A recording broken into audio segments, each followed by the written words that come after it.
तो हेलो मेरे दोस्तों, हम लोग काफी टाइम बाद वापस से मिल रहे हैं इस चैनल पे ला बायोस्फीयर क्लासेस में। लेकिन इस बार मैं शायद 11th वाले दोस्तों से अपने बात नहीं करने वाला हूँ। इस बार मुझे बात करनी है मेरे छोटे छोटे दोस्तों से जो अभी 10th की एग्जाम देने वाले हैं। मैंने सुना है तुम्हारी बोर्ड्स आने वाली है, प्रिपेयर्ड हो बोर्ड्स के लिए?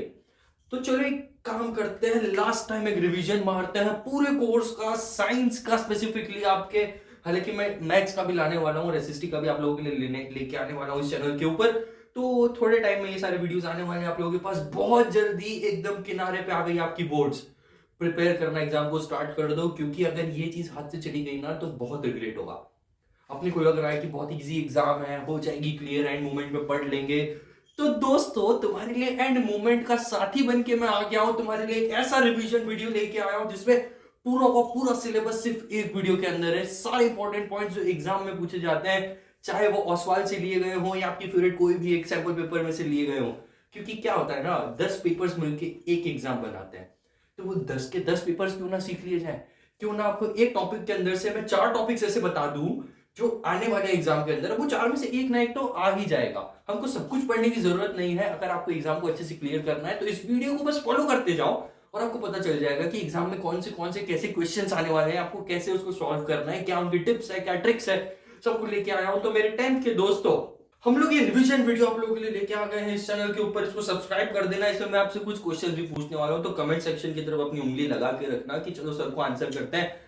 अब अपन आगे बढ़ते हैं कि भाई कौन सा सब्जेक्ट पढ़ रहे हैं। तो साइंस पढ़ने जा रहे हैं हम लोग। पूरा का पूरा कोर्स मैं आप लोगों को बताने वाला हूँ इस एक वीडियो के अंदर। कुछ छूट जाएगा तो मैं उसके लिए एक छोटा सा वीडियो बना दूंगा। ये वीडियो थोड़ा लंबा हो सकता है, क्योंकि अगर आप लोग जितने टाइम के लिए इसको देखोगे आपको बहुत सारी चीजें सीखने को मिलेगी। आपको बहुत कुछ पता चलेगा कि हाँ भाई, ये तो हमसे मिस हो गया था, इसको एग्जाम में ध्यान रखना है, क्योंकि इससे रिलेटेड क्वेश्चंस पिछले 10 साल के एग्जाम में आए हैं। तो हम लोग शुरू करते हैं रिवीजन वीडियो। इसको बस आप फॉलो कर लोगे ना तो आपको एग्जाम के टाइम पे टेंशन नहीं होगी। और ये एंड मोमेंट पे भी अगर आप सुनोगे तो ये वीडियो आपको बहुत हद तक अच्छे नंबर दिला देगा। तो मेरे साथ बने रहना इस वीडियो में। एंड तक एक भी चीज अगर छूटी तो एग्जाम हाथ से छूटी। इसलिए focus on your studies. Exam बहुत पास आ गई है, डरने की जरूरत नहीं है, कुछ ऐसी खास बात नहीं है। 10th की बोर्ड्स आ गई है तो, क्योंकि कुछ ऐसा अलग नहीं पूछने वाले हैं। आपकी बुक के अंदर जो लिखा है वही सारी चीजें पूछने वाले हैं, और मैं आपको वो बताने वाला हूं जो एग्जाम के अंदर आने वाला है। इतना ध्यान रखना है अपने लोगों को, ठीक है? तो आगे बढ़ते हैं इस वीडियो के अंदर। सबसे पहला टॉपिक हमारे पास आ गया। मैंने 3 मिनट तो तुम्हारे ऐसे ही वेस्ट कर दिए, क्यों? कोई बात नहीं, चलो पढ़ते हैं साथ में। तो सबसे पहला टॉपिक है हमारा केमिकल रिएक्शंस एंड इक्वेशंस। क्या होती है भाई केमिकल रिएक्शंस एंड इक्वेशन? फटाफट समझने की कोशिश करते हैं। सारे चैप्टर्स को मैं बहुत तेजी से समझाने वाला हूं, लेकिन शॉर्ट टिप्स में, ट्रिक्स में आप उसको हिंदी में लिखना, अपनी कॉपी के अंदर नोट्स बना लेना। वैसे तो मैं शॉर्ट पॉइंट यहाँ पे आपको बोर्ड पे स्क्रीन पे दिखाने वाला हूँ, तो आपको कोई घबराने की जरूरत नहीं है। चलो मेरे साथ बने रहना इस वीडियो में। आगे बढ़ते हैं। Chemical reaction and equation. Chemical reaction and equation में सबसे पहली चीज होती है केमिकल रिएक्शन। होती क्या है भाई? केमिकल रिएक्शन वो रिएक्शन होती है जो केमिकल करते हैं। गर्म पानी, ठंडे पानी को आप बॉईल कर, मतलब गर्म पानी को आपने बॉईल किया हुआ है, उसके अंदर आप ठंडा पानी मिक्स करते हो नहाने के टाइम पे, तो अपन उसको रिएक्शन करते हैं ना। बस वही आपकी केमिकल रिएक्शन है। दो चीजों को मिक्स करना और एक फाइनल प्रोडक्ट बनाना। एक रिएक्टेंट दूसरे रिएक्टेंट से जब मिलता है तो एक प्रोडक्ट बनाता है। एक रिएक्टेंट दूसरे रिएक्टेंट से मिलता है तो एक प्रोडक्ट बनाता है। उसी को कहा जाता है केमिकल रिएक्शन। वो कुछ ना कुछ हरकतें करते हैं। अब जैसे गर्म पानी है और ठंडा पानी है, दोनों को मिक्स कर दिया तो ना वो गर्म रहा ना ठंडा रहा, वो हो गया बीच का, मतलब कुनकुना। ठीक है, तो ये हो गई केमिकल रिएक्शन। कुछ अलग हरकतें होती है, अपनी स्टेट चेंज करते हैं, अपनी गैसेस के फॉर्म्स बदलते हैं, ये वो फलाना ढिकला। इतने डिटेल में जाने की जरूरत नहीं है, हम समझ गए। दो रिएक्टेंट से मिलके एक प्रोडक्ट बना, उसको कहा गया केमिकल रिएक्शन। इसके बाद आगे बढ़ते हैं इस टॉपिक के अंदर। सबसे जरूरी चीज है बैलेंसिंग। अब बैलेंसिंग क्या है? तो दोस्तों उससे पहले मैं आपको एक चीज बता दूं कि चैप्टर सारे आने वाले एग्जाम में, लेकिन उनमें से क्या क्या पूछा जा सकता है, मैं उन सारे टॉपिक्स को आपको आपके पास लेके आ गया हूं। अब वो सारे टॉपिक्स में से कोई ना कोई एक चीज पूछी जाएगी, तो क्यों ना इन छोटे छोटे टॉपिक्स को पढ़ लिया जाए। मैं सारी चीजें आपको नहीं बताने वाला हूँ, ठीक है? मेन मेन पॉइंट जो हर साल पूछे जाते हैं बेसिकली एग्जाम के अंदर, वही सब आपको बताने वाला हूँ, ताकि आपका रिविजन फटाफट हो जाए। क्योंकि इसके अलावा आई गेस मेरे हिसाब से तो एग्जाम में कुछ भी नहीं आया। और अगर आपने वीडियो देख लिया ना तो आपको पक्का होना है कि ये आ गया एग्जाम में, ठीक है? सर ने बताया था और एग्जाम के पेपर में आ चुका है। आगे बढ़ते हैं इस वीडियो के अंदर। बैलेंसिंग। बैलेंसिंग भाई बहुत जरूरी, कभी कभी आ जाती है, कभी कभी नहीं भी आती है, लोग भूल जाते हैं बैलेंसिंग क्या होती है, क्या होती है। शॉर्ट में समझाऊं बैलेंसिंग, तो एक चीज ध्यान रखना कि जब भी कोई रिएक्टेंट और प्रोडक्ट का ऐसे मिक्सचर हो जिसको हम केमिकल रिएक्शन बोलते हैं, जो मैं अभी आपको बता चुका हूं, केमिकल रिएक्शन के अंदर अगर एक तरफ सीए है और दूसरी तरफ भी सीए है, सी को पता है ना आपको क्या होता है, एनए पता है ना आप लोगों को क्या होता है, नहीं पता, सब बताएंगे, टेंशन लेने की जरूरत नहीं है। चलो सीए हटाओ, अपन बात करते हैं ओ की। ओ तो जानते हो ना, ऑक्सीजन। अब दो, एक तरफ रिएक्टेंट में 2 ऑक्सीजन है और एक तरफ उधर की तरफ अपने जो प्रोडक्ट है उधर एक ही ऑक्सीजन है, तो क्या करना है भाई, इधर 2 है तो उधर भी क्या कर देंगे, हम 2 कर देंगे। सीधी सी आसान भाषा में अगर आपको बैलेंसिंग करनी है तो इतना ध्यान रखना, बैलेंस का मतलब होता है दोनों तरफ बराबर का वजन। अगर इधर ऑक्सीजन 2 है तो इधर भी कितने होने चाहिए, 2। इधर कार्बन 3 है तो इधर कितने होने चाहिए, 3 होने चाहिए। दोनों तरफ के नंबर्स कैसे हो जाने चाहिए, सेम। इससे ज्यादा ज्ञान अपने को नहीं लगाना है बैलेंसिंग के अंदर, भाई फलानी टेबल बना दी, ये कर दिया वो कर दिया, इतना लोड मत लो, सीधे से उसको सॉल्व करो और उसको आगे बढ़ाओ। ये इक्वेशन ऐसी होगी, इक्वेशन ऐसी होगी, क्योंकि बेसिक एमसीक्यू का सवाल है, ज्यादा इतना लोड लेने की जरूरत नहीं, कोई 2-3 नंबर में नहीं आएगा। तो मेरे दोस्तों यारो, मेरे जेनजी लोगों, तुम्हारे लिए अगले टॉपिक पे अपन चलते हैं आगे। केमिकल रिएक्शन, बैलेंसिंग समझ में आ गई। बैलेंसिंग मतलब दोनों तरफ का संतुलन बना के रखना है, इतना अपने को ध्यान रखना है। आगे बढ़ते हैं इस टॉपिक पे, केमिकल रिएक्शन एंड इक्वेशन में सबसे जरूरी इक्वेशन मैं आपकी स्क्रीन पे ये रख देता हूं, ठीक है। इधर दिख रही है, इधर दिख रही है, मुझे नहीं पता है, वो मैं बाद में बताऊंगा आप लोगों को, पर आपकी स्क्रीन पे है मेरे पीछे, ठीक है, आप लोगों को दिख जाएगी। सबसे जरूरी क्विक लाइन की है आपके सामने, ये एग्जाम में कितनी ही बार पूछी गई है, तो प्लीज मेरे दोस्तों इस रिएक्शन को अच्छे से पढ़ लेना। इसकी बैलेंसिंग भले आप चाहो तो रट लो, लेकिन ये एग्जाम में पूछी जाएगी, इतनी मेरी गारंटी है, ठीक है। अगर बैलेंसिंग का क्वेश्चन आता है तो ये सबसे मुश्किल है, इसलिए मैंने आपको सीधे आपको स्क्रीन के ऊपर दिखा दी। इससे ऊपर तो आप जा ही नहीं सकते, अगर आपको ये आ गई तो सब आ जाएगी, ठीक है, लोड लेने की जरूरत नहीं है।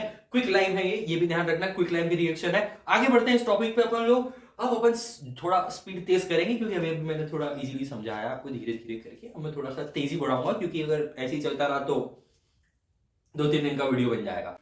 तो हमारे पास मेरे दोस्तों 4 टाइप की रिएक्शंस होती है। सबसे पहली होती है कॉम्बिनेशन रिएक्शन, नाम से ही क्लियर है भाई साहब, 2 चीजें जब कंबाइन हो रही है तो बन रही है कौन, एक प्रोडक्ट बन रहा है, ये एक से थोड़ा ज्यादा प्रोडक्ट बन रहा है, मतलब 2 चीजों को जोड़ के एक चीज बनाना है, 2 चीजों को जोड़ के 2 अलग अलग चीज बना देना, 2 चीजें कंबाइन हो रही है, इतना ध्यान रखना है। 2 रिएक्टेंट कंबाइन हो रहे हैं तब जाके एक प्रोडक्ट बन रहा है, दैट इज कॉम्बिनेशन रिएक्शन। उल्टा पढ़ते हैं इसका डीकंपोजिशन रिएक्शन। अगली वाली रिएक्शन हमारे पास ये है। डीकंपोजिशन क्या होती है, एक चीज को तोड़ दिया 2 हिस्सों में, हो गई डीकंपोजिशन रिएक्शन। कितना इजी था, कोई तकलीफ नहीं। अब वो रिएक्टेंट जो मैंने तुमको केमिकल रिएक्शंस बताई थी थोड़ी सी, उसको जाके देखना और तुम बता सकते हो कि भाई हाँ ये टूटी थी, ये जुड़ी थी, ये फलाना ढिकना। अगली रिएक्शन के बारे में बात करें उससे पहले रुक जाओ, थोड़ा ये समझ लो कि डीकंपोजिशन रिएक्शन से पहले एक और रिएक्शन है छोटी सी, that is thermal decomposition. Sorry, thermal निकल गया, डीकंपोजिशन, थर्मल डीकंपोजिशन रिएक्शन क्या होती है भाई? थर्मल क्या होता है, गर्मी, गर्मी से बनी गई रिएक्शन, जिसमें जिस भी रिएक्टेंट को गर्म कर दिया अपन ने, क्या कर दिया, गर्म कर दिया, हीट कर दिया। हीट का सिंबल ध्यान रखना है, ट्रायंगल वाला तुमको दिख रहा होगा स्क्रीन के ऊपर, तो ये ट्रायंगल सिंबल जो है ना, ये हीट का है। कंफ्यूज मत होना एग्जाम में डायरेक्ट ये पूछेगा ट्रायंगल क्या है, तो तुम कंफ्यूज हो जाओ भाई ट्रायंगल वाली कौन सी है। याद रखना, थर्मल मतलब हीट, हीट से बनी हुई डिकम्पोजिशन रिएक्शन कौन सी कहलाएगी, थर्मल डिकम्पोजिशन रिएक्शन। आगे बढ़े इसी बात पे। डिस्प्लेसमेंट रिएक्शन क्या होती है भाई? डिस्प्लेसमेंट रिएक्शन ना बड़ी धोखेबाज होती है। क्या होती है? धोखेबाज होती है। क्यों धोखेबाज होती है? अब मैं तुमको एग्जांपल से समझाता हूं। मान लीजिए 2 दोस्त हैं और एक अकेला बेचारा ऐसे रोड पे बैठा हुआ है, ठीक है। स्कूल की बात कर लेते हैं, तो स्कूल में ना 3 लोग पढ़ते हैं, स्कूल में, पूरे स्कूल में 3 ही लोग पढ़ रहे हैं। तो एक लड़का बेचारा अकेला बैठा है और 2 दोस्त उसके साथ में बातचीत करते रहते हैं। अब क्या होता है, थोड़े दिन बाद जो 2 दोस्त है, मान लो इनका नाम रख देते हैं अपन ए बी सी, ठीक है। तो बी और सी जो है वो दोनों बहुत अच्छे दोस्त हैं, लेकिन एक टाइम के बाद क्या होता है, जो सी होता है ना उसको ए पसंद आने लग जाता है कि यार वो तो बड़ा इंटरेस्टिंग है, मुझे उसके साथ बात करनी चाहिए। तो सी जो होता है थोड़े टाइम के बाद ए के पास चला जाता है और बी को छोड़ देता है अकेला। क्या तुमको इस रिएक्शन में भी सेम चीज दिख रही है? दिख रही है ना? आपस में क्या कर दिया, एक दूसरे को डिस्प्लेस कर दिया भाई। ए ने बी को अपनी जगह से हटा दिया कि बी तू सिंगल रह, मैं जा रहा हूं सी के साथ, सी मेरा बेस्ट फ्रेंड है आज से, और सी और ए की हो जाती है दोस्ती, बी बेचारा रह जाता है अकेला। यही होती है डिस्प्लेसमेंट रिएक्शन। कभी भी एग्जाम में ऐसी कोई रिएक्शन आए जिसमें एक दोस्त अकेला हो, 2 दोस्त साथ में हो, और उसमें से बाद में आपको दिख रहा हो प्रोडक्ट की तरफ, आपके राइट की तरफ दिख रहा हो जब आपको, तो समझ जाओगे ना कि राइट की तरफ ये भाई आपस में एक्सचेंज हो गए हैं कि एक अकेला रह गया और 2 साथ में निकल लिए, तो क्या कहोगे उसको?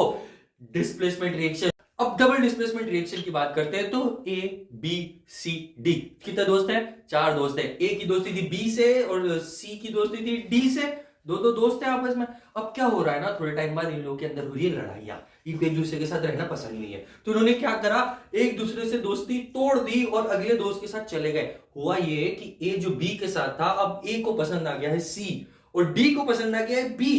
तो डी ने क्या बोला ए को जाके कि भाई काम कर, तेरा दोस्त मेरे को दे दे, मेरा दोस्त तू रख ले, हम दोनों दोस्तों आपस में एक्सचेंज कर लेते हैं। तो जब इन दोनों ने आपस में दोस्त यार एक्सचेंज करे कार्बन ऑक्सीजन को, फलाना फलाना ने फलाना को, स्किन पर रिएक्शन तुमको दिख रही है क्या, तुमको वैसी कुछ दिख रही है? ठीक है, समझ ही गए होंगे कि दोस्तों ने एक दूसरे को क्या कर लिया है, एक्सचेंज कर लिया है। पहली रिएक्शन में क्या हो रहा था, सिंगल एक आदमी था जिसने दूसरे का दोस्त चुरा लिया। दूसरी रिएक्शन में क्या हुआ, डबल डिस्प्लेसमेंट में, कि भाई एक ही दोस्त जो था अपना, उसने एक्सचेंज कर लिया आपस में कि भाई मेरा दोस्त तू रख, तेरा दोस्त मैं रखूं। तो दोनों ने आपस में एक्सचेंज कर लिया। रिएक्शन इजीली स्क्रीन पे आपको दिख रही होगी तो आपको समझ भी आ जाएगा। तो जब भी ऐसा कुछ दिखे जिसमें डबल चेंज हो रहा है तो डबल डिस्प्लेसमेंट, सिंगल चेंज हो रहा है तो सिर्फ डिस्प्लेसमेंट। ठीक है, टॉपिक है हमारा अगला चैप्टर है प्यारा दुलारा, सबसे boring chapter, acid basis and salts. अब एसिड बेसिस एंड सॉल्ट्स क्या होता है? एसिड क्या होता है? जो जला देता है, नहीं। बेस क्या होता है? जो नहीं जलाता है। सॉल्ट क्या होता है? नमक जो सब्जी में डालते हैं। बस यही है, ज्यादा लोड लेने की जरूरत नहीं है, मैं तुमको थोड़ा सा डिटेल में बताऊंगा। बस थोड़ा सा बोर हो गए, पर हमें ना टेंशन लेने की जरूरत नहीं है, बढ़िया बढ़िया बातें करेंगे अपन, कोई लोड वाली बात नहीं है। चलो, सारे इंपॉर्टेंट केमिकल रिएक्शंस हम लोगों ने समझ लिए। ये था इंपॉर्टेंट चैप्टर नहीं था, इंपॉर्टेंट चैप्टर अभी और आने वाले हैं। इंपॉर्टेंट था भाई, मजाक कर रहा हूं। आगे बढ़ते हैं हम लोग, acid basis and salts. Acid basis and salts क्या होते हैं? आसान भाषा में समझे, एसिड एसिड होता है, बेस बेस होता है, सॉल्ट सॉल्ट होता है। और आसान भाषा में समझने की जरूरत है ना, तो एक स्केल ले लेना जिसको बोलते हैं पीएच स्केल। क्या बोलते हैं? PH scale.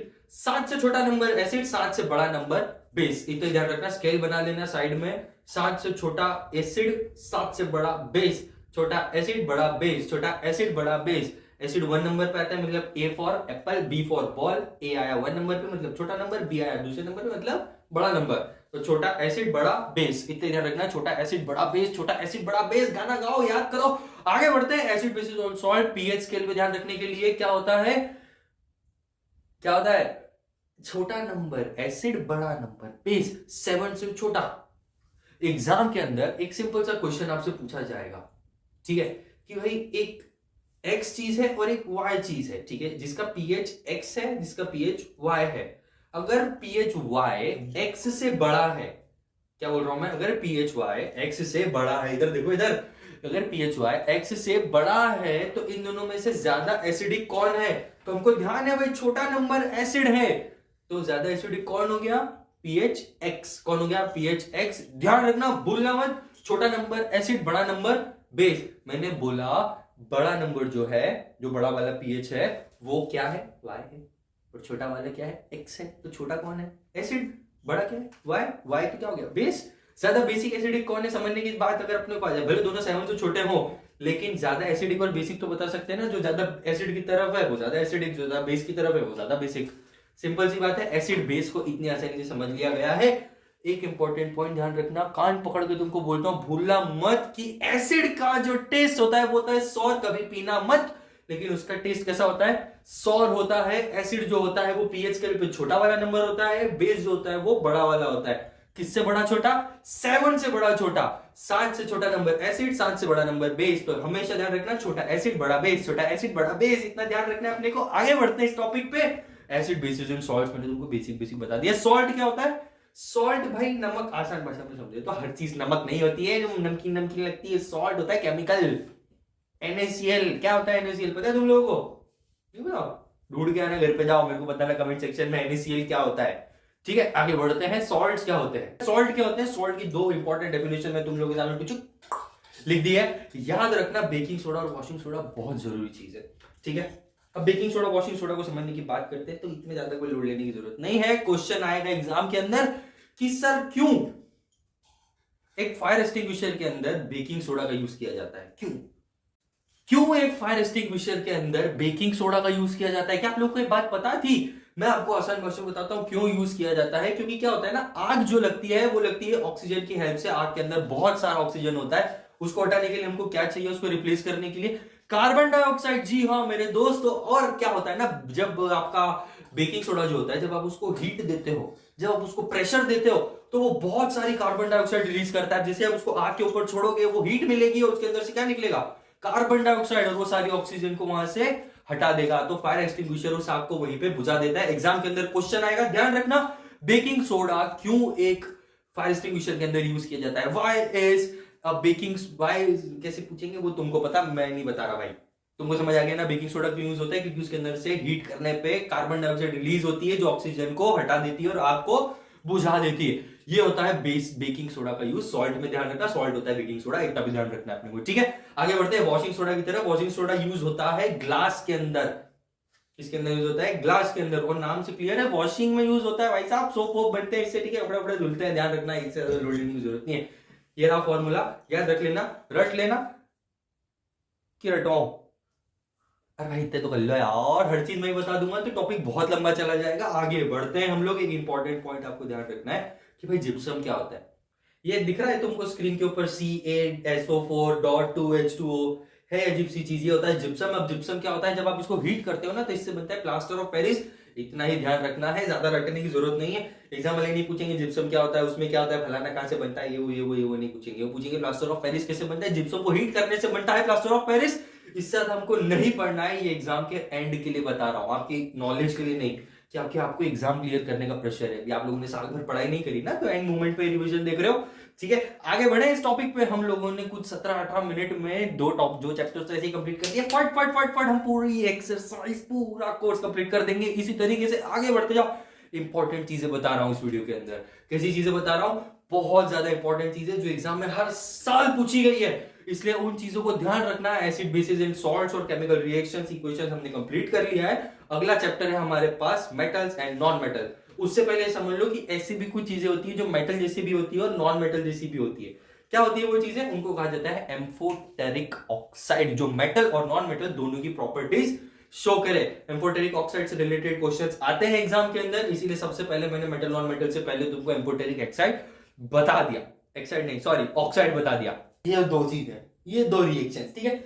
ZnOAl2O3 पूछा जाएगा, एमसीक्यू में पूछा ही जाएगा कि क्या होता है एम्फोटेरिक ऑक्साइड। ऑप्शन में आएगा ZnO या फिर Al2O3। इतना ही ध्यान रखना है, ये दोनों रट लो, याद कर लो, समझ लो भाई साहब, इतना तो इजी है यार। क्या होता है कि एम्फोटेरिक ऑक्साइड, एक एम्फोटेरिक ऑक्साइड वो चीज होती है जो मेटल्स नॉन मेटल्स दोनों की प्रॉपर्टीज शो करे। हम स्कूल में नहीं बैठे हुए, हम रिवीजन क्लास में बैठे हुए जहां पे हमको सिर्फ समझना है चीजें। हम रटी रटाई किताबी बातें नहीं समझने वाले, हमको ये सब नहीं पढ़ना है भाई।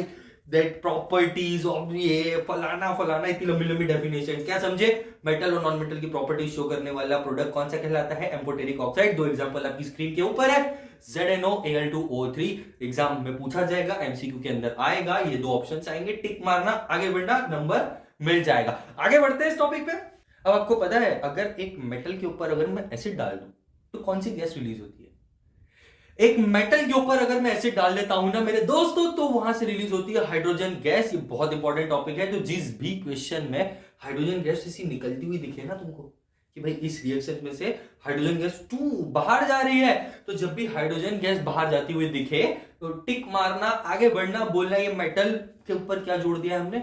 एसिड जोड़ दिया है। मेटल से जब भी एसिड मिलेगा तो उसके अंदर से रिलीज होगी हाइड्रोजन। एक इंपॉर्टेंट इक्वेशन है ये, ध्यान रखना। ये दो तीन मैंने तुमको केमिकल रिएक्शन स्क्रीन के ऊपर दे दिए, रट लो, आगे बढ़ो, टेंशन खत्म करो। चलो बहुत सारा स्ट्रेस हो गया है तो आप थोड़ा वीडियो में आगे बढ़ने की कोशिश करते हैं, थोड़े सिंप्लीफाई चीजों को पढ़ा जाए। एम्फोटेरिक ऑक्साइड आप लोगों को समझ में आ गया ना क्या है, जो मेटल और नॉन मेटल दोनों की प्रॉपर्टी शो करेगा, ये होता है एम्फोटेरिक ऑक्साइड। मेटल्स और नॉन मेटल समझने की जरूरत नहीं है। मेटल्स में आपको बता देता हूँ क्या होते हैं, वो टन टन का साउंड बनाते हैं, वो मेटल होते हैं। जो टन टन का साउंड नहीं बनाते हैं वो होते हैं नॉन मेटल ज्यादातर। इसीलिए कहा जाता है कि मेटल्स आर सोनोरस। क्या होते हैं? सोनोरस। ध्यान रखना ये वर्ड क्या होता है सोनोरस, मतलब जो टन टन वाली आवाज बनाते हैं ना उसको बोलते हैं सोनोरस। तो मेटल्स क्या होते हैं? सोनोरस होते हैं, ध्यान रखना। और अपन आगे बढ़ते हैं इस टॉपिक के ऊपर। छोटा सा ही चैप्टर है, जितनी जल्दी एसिड बेसिस एंड सॉल्ट्स मैंने खत्म कर दिया 5 मिनट के अंदर। केमिकल रिएक्शन लंबा इसलिए चला क्योंकि उसमें ज्यादा क्वेश्चंस आते हैं, ठीक है। मेटल्स और नॉन मेटल्स की अपन बात कर रहे थे इस चैप्टर में। अपन ने ये देख लिया एम्फोटेरिक ऑक्साइड क्या होते हैं, मेटल्स नॉन मेटल्स में डिफरेंस क्या होता है। मेटल्स मतलब जो लोहा है, सीधी सी भाषा में, जो स्टील, आयरन, ये सारी चीजें जो टन टन की आवाज करती है, जो शाइन करती है नेचुरली, ये सारी चीजें होती है मेटल्स। जो नेचुरली शाइन नहीं कर सकती है वो नॉन मेटल्स कहलाती है। अब एक बहुत बहुत बहुत ज्यादा इंपॉर्टेंट चीज आप लोगों के लिए मैं लेके आया हूं यहाँ पे, एग्जाम में कभी कभी पूछी गई है। क्योंकि वो आपके एनसीईआरटी के अंदर बहुत ऐसे छोटे से कॉलम में, तो आपको शायद याद नहीं होगी। लेकिन क्या आप जानते हैं एक्वा रेजिया क्या होता है? भूल गए होंगे, या फिर नहीं याद आ रहा है ना, तो मैं रिवीजन लेके आया हूं, इसीलिए आपको ये बता रहा हूं कि एक्वा रेजिया क्या होता है। एक्वा रेजिया एक ऐसी चीज होती है जो HNO3 से बनती है। HNO3 प्लस HCl उसके अंदर जब आप मिला देते हैं तो उसको कहा जाता है एक्वा रेजिया। क्या कहा जाता है? Aqua regia. ध्यान रखना, वेरी वेरी इंपॉर्टेंट पॉइंट और गुमनाम पॉइंट है ये। गुमनाम इसलिए बोल रहा हूं, अपन इसका नाम गुमनाम रखते हैं, चलो ज्यादा अच्छा, इंपॉर्टेंट से ज्यादा गुमनाम क्यों? क्योंकि ज्यादा लोग इसके बारे में बताते नहीं है, हम भूल जाते हैं। स्कूल में कभी कभी टीचर्स भी भूल जाते हैं एक्वा रेजिया क्या है, लेकिन आपको पता है एक्वा रेजिया क्या है। एग्जाम में आ गया तो 1 से 2 नंबर तो आपके एक्स्ट्रा पक्के हो गए। 1 से 2 नंबर में रैंक आगे पीछे हो जाती है मेरे दोस्तों। आगे बढ़ते हैं, एक्वा रेजिया समझ में आ गया। HCl प्लस HNO3 दोनों मिला के क्या बन रहा है? Aqua regia. आगे बढ़ते हैं, मेटल एंड नॉन मेटल में सबसे जरूरी चीज है, 2 एग्जाम में हर बार पूछी गई है, रोस्टिंग और कैल्सिनेशन क्या होते हैं, उसके बेसिक चीजें हम समझ लेते हैं और थोड़ी डिटेल में भी उसको समझ लेते हैं। रोस्टिंग और कैल्सिनेशन, स्क्रीन के ऊपर नाम डिस्प्ले हो रहे होंगे, स्पेलिंग रट लेना, याद नहीं हो तो। रोस्टिंग क्या होती है? एक मेटल जब बनता है ना तो वो ओर्स के अंदर से निकलता है, ORE ओर के अंदर से निकलता है, और वो जो मेटल होता है ना उसको एक्सट्रैक्ट किया जाता है 2 प्रोसेस से। पहली होती है रोस्टिंग, दूसरी होती है कैल्सिनेशन। अब ओर्स के अंदर क्या होता है ना, कुछ में कार्बन होता है और कुछ में सल्फर होता है, ठीक है। तो वो जो ओर होते हैं जो कार्बन और सल्फर से बनते हैं, उनको 2 अलग अलग प्रोसेस से एक्सट्रैक्ट किया जाता है ताकि वो एक मेटल बन जाए। क्या बन जाए? मेटल बन जाए। तो इन दोनों को रोस्टिंग और कैल्सिनेशन से हम लोग एक्सट्रैक्ट करते हैं। तो जो कार्बन वाला होता है ना उसके लिए हम यूज करते हैं कैल्सिनेशन। जो कार्बन वाला ओर होता है उसके लिए हम यूज करते हैं कैल्सिनेशन। ध्यान रखना, कैल्सिनेशन और रोस्टिंग बहुत ज्यादा जरूरी चीज है। कैल्सिनेशन एक ऐसी प्रोसेस है जो मेटल को एक्सट्रैक्ट करने में हेल्प करती है। रोस्टिंग भी सेम टू सेम प्रोसेस है जो मेटल को एक्सट्रैक्ट करने में हेल्प करती है। मेटल एक्सट्रैक्शन में ओर्स पाए जाते हैं। ध्यान से सुनना, मैं फिर से रिपीट कर रहा हूं आप लोगों के लिए। ओर्स पाए जाते हैं जो जमीन के अंदर से निकलते हैं, और ओर्स के अंदर होते हैं कार्बन और सल्फर। क्या होते हैं? कार्बन और सल्फर। ये 2 चीजें आपको ध्यान रखनी है। अब कार्बन और सल्फर को अलग अलग करना होता है, तो उसके लिए हम यूज करते हैं रोस्टिंग और कैल्सिनेशन। रोस्टिंग होती है जिसमें सल्फर पाया जाता है। जिस ओर के अंदर सल्फर पाया जाता है वो रोस्टिंग से निकाला जाता है, और जिस ओर के अंदर कार्बन पाया जाता है वो निकाला जाता है कैल्सिनेशन के थ्रू। इसके अलावा हमको इसमें याद रखने की कोई जरूरत नहीं है, कुछ भी याद रखने की जरूरत नहीं है। एग्जाम में इससे ज्यादा नहीं पूछा गया है, आज तक नहीं पूछा जाएगा, क्योंकि कुछ है ही नहीं। जिसमें कार्बन दिख जाए आपको इक्वेशन में, आप लगा देना वहां पे कैल्सिनेशन। जिसमें आपको रोस्टिंग दिख जाए वहां पे लगा देना आप भाई सल्फर, ठीक है। रोस्टिंग का सल्फर SrCC, CC मतलब carbon calcination, carbon calcination. CC SR sulphur roasting, sulphur roasting, sulphur roasting, CC SR याद रखना। आगे बढ़ते हैं। सॉरी, मैं वीडियो में डिस्ट्रैक्ट हो गया था, मैं आदित्य को उठाने चला गया था, वो सो गए हैं, क्योंकि आपको पता है रात की 1:30 बज रही है, मैं आपके लिए वीडियो बना रहा हूं।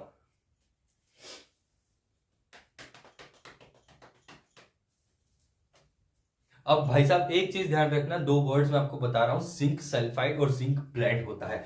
क्या होता है ना, जब भी किसी के अंदर जिंक पाया जाता है या जिंक के अंदर सल्फर पाया जाता है तो उसको कहा जाता है जिंक ब्लेंड। क्या कहा जाता है? Zinc blende. ये वर्ड ध्यान रखना। जिंक ब्लेंड कहां पे यूज होता है? रोस्टिंग में होता है, क्योंकि उसके अंदर क्या है?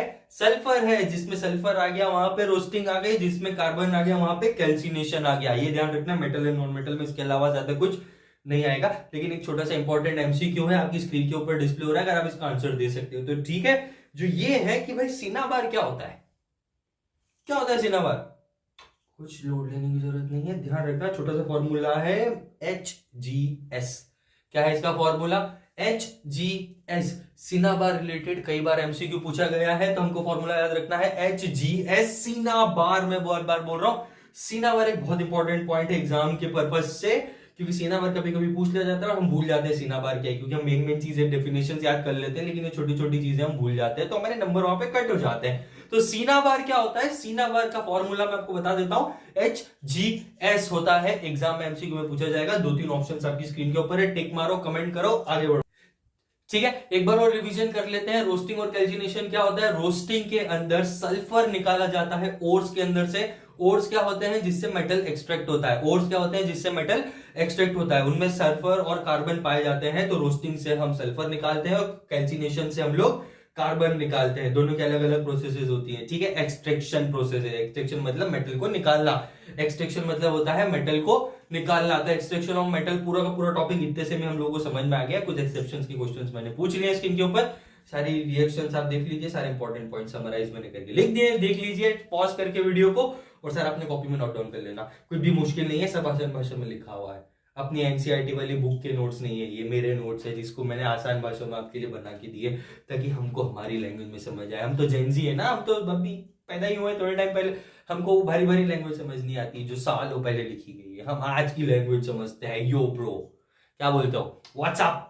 ठीक है, आगे बढ़े हम लोग। इस चैप्टर में हम बहुत बोर हो रहे हैं सर, हमको कुछ ऐसा इंटरेस्टिंग पढ़ाओ ना। केमिस्ट्री कभी समझ नहीं है केमिस्ट्री का। भाई साहब मेरे दोस्तों, लास्ट चैप्टर बचा हुआ है, वो सुन लो, carbon and its compound. Carbon and its compound क्या होता है, आसान भाषाओं में बहुत इजी चैप्टर है, सबसे इंटरेस्टिंग चैप्टर है। कार्बन एंड इट्स कंपाउंड में सिर्फ एक टेबल आपको याद करनी, वो है ये वाली नोमेनक्लेचर की। ठीक है, कार्बन एंड इट्स कंपाउंड में आपको किसके बारे में पढ़ना है, कार्बन के बारे में। किसके बारे में पढ़ना है, कार्बन के बारे में। मैं आपके लिए एक छोटी सी ट्रिक लेके आया हूं। जब भी आपको कार्बन दिखे, क्या दिखे, कार्बन दिखे, तो उसके अंदर हमेशा उसके आसपास कहीं ना कहीं 4 डंडियां होनी चाहिए। 4 डंडियां, 4 स्टिक्स कार्बन के आसपास होनी चाहिए, चाहे वो दूसरे कार्बन से भी मिली हो या किसी और कार्बन से भी मिली हो। कार्बन के पास हमेशा 4 डंडी होनी चाहिए। ध्यान रखना, कार्बन एंड इट्स कंपाउंड का बहुत जरूरी पॉइंट है। क्यों ये जरूरी है, क्योंकि कार्बन की वैलेंसी होती है 4। क्या बोला सर आपने, वैलेंसी? अरे भाई साहब इतना लोड लेने की जरूरत नहीं है, वैलेंसी आपको बता देता हूं। कार्बन क्या होता है ना, खुद को बैलेंस रखने के लिए 4 दोस्त बनाता है, उसको फिक्स है। 4 से ज्यादा दोस्त नहीं बनाऊंगा, वो ही बदलते रहेंगे आपस में, लेकिन 4 ही दोस्त बनाऊंगा। तो 4 दोस्त के लिए वो 4 हाथ बनाता है।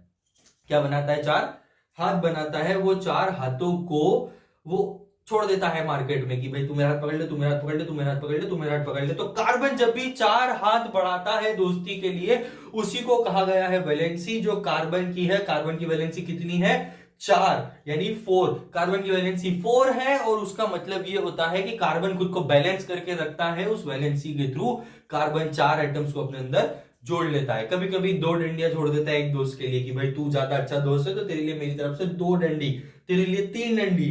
तो इसको कहते हैं डबल बॉन्ड, ट्रिपल बॉन्ड। मतलब एक ही आदमी से 2-2 बॉन्ड बना रखे हैं, एक ही आदमी से 3-3 बॉन्ड बना रखे हैं। तो बस कार्बन के लिए यही ध्यान रखना है, कार्बन इट्स कंपाउंड में कार्बन के आसपास कितनी स्टिक्स होनी चाहिए मेरे दोस्तों, 4 स्टिक्स होनी चाहिए। कितनी स्टिक्स होनी चाहिए, 4 स्टिक्स। यही है कार्बन एंड इट्स कंपाउंड का एक बहुत इजी सा समरी। जब भी आपको कार्बन दिखे तो क्या लगा दोगे उसके आसपास, 1 2 3 4। कितनी डंडियां लगाओगे उसके आसपास, 4 डंडियां लगाओगे। इनके अलग अलग नाम होते हैं। ये पूरी लिस्ट मैंने आपको दे दी, अब एक एक समझाने जाऊंगा तो बहुत टाइम लग जाएगा।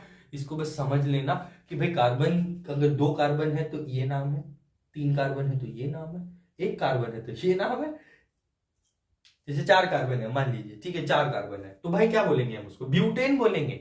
3 कार्बन है, कार्बन कार्बन कार्बन की दोस्ती हो गई। क्या आपको यहाँ पे स्क्रीन पे दिख रही है टेबल, ठीक है दिखा दूंगा मैं, नहीं दिख रही है तो मैं दिखा दूंगा, लोड लेने की जरूरत नहीं है। तो क्या आपको प्रोपेन यानी कार्बन में जो 3-3 बॉन्ड बने हुए हैं खुद कार्बन से, हर एक कार्बन के ऊपर क्या 4 डंडियां दिख रही है आपको? तो ध्यान रखना, जब भी कार्बन को बैलेंस करना हो खुद को, तो वो कितने दोस्त बनाता है, 4 दोस्त बनाता है, अपने 4 हाथ निकालता है। चाहे वो कार्बन खुद से दोस्ती करे या चाहे हाइड्रोजन से दोस्ती करे। ज्यादातर केसेस में ध्यान रखना कि कार्बन जो होता है वो हाइड्रोजन से दोस्ती करता है। किससे दोस्ती करता है, हाइड्रोजन से दोस्ती करता है। कार्बन के अंदर शेल्स होते हैं। एक कार्बन जो होता है वो ऐसे शेल्स में होता है, स्क्रीन पे आपको दिख रहा होगा, ऐसे शेल्स में होता है। जो बाहर वाला शेल होता है ना, वहां पे 4 वो इलेक्ट्रॉन्स होते हैं छोटे छोटे, वो क्या करते हैं, वो दोस्ती में हेल्प करते हैं। तो जब भी आप देखोगे कि कार्बन के आसपास 2 रिंग्स, एक अंदर होती है एक बाहर होती है, तो बाहर वाले में ना हमेशा 4 रिंग्स रहेगी। वो 4 इलेक्ट्रॉन्स क्या होते हैं, वही उसकी वैलेंसी होती है मेरे दोस्तों। ध्यान रखना, अगर आपको रिएक्शन जैसे लिखने आए या टेबल बनाने को आए तो आप डंडियां बनाना, लेकिन अगर आपको बॉन्ड बनाने का आए तो आप ये सर्कल्स का यूज करना। तो कार्बन के आसपास कितनी बॉन्ड होगी, कितने इलेक्ट्रॉन्स हो गए आउटर सर्कल में, 4 इलेक्ट्रॉन्स हो गए। तो 4 1 2 3 4 4 बिंदु बना देना, इलेक्ट्रॉन्स रेडी।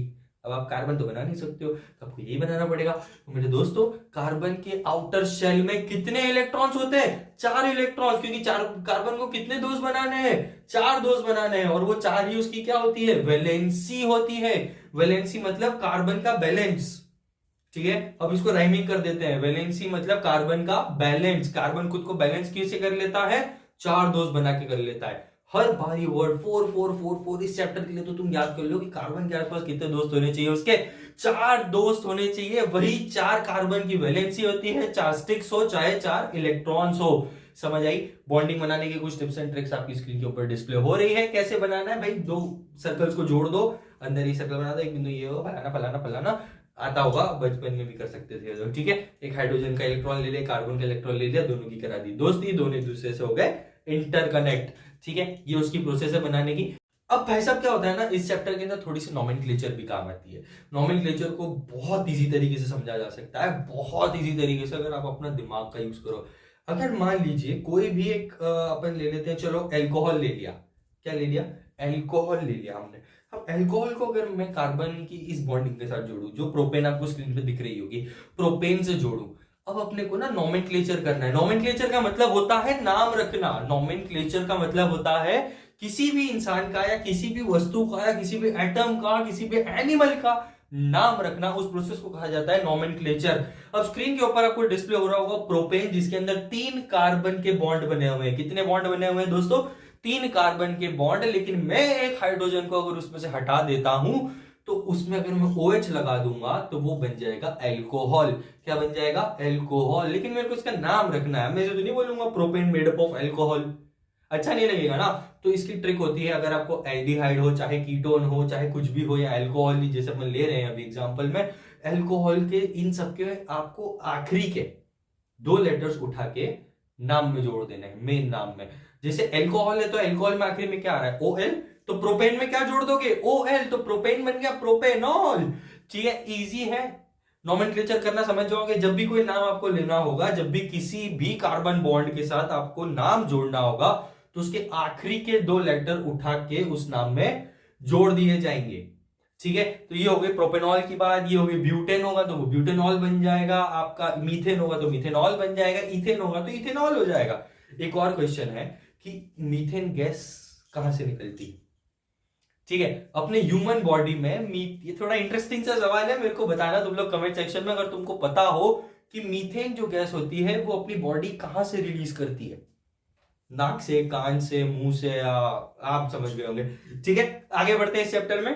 अब मैंने तुम लोगों को बॉन्डिंग बता दी है, मैंने तुमको ये बता दिया टेबल के अंदर कि भाई 2 कार्बन जब एक दूसरे से जुड़ते हैं तो वो होता है इथेन। क्या होता है? इथेन। अगर मैं उसमें एल्कोहल जोड़ दूंगा, क्या जोड़ दूंगा? इथेन के अंदर मैं एल्कोहल जोड़ दूंगा तो उसका नाम क्या हो जाएगा? इथेनॉल। अगर मैं इथेन के अंदर कार्बोक्सिलिक एसिड जोड़ दूंगा तो वो बन जाएगा इथेनोइक एसिड।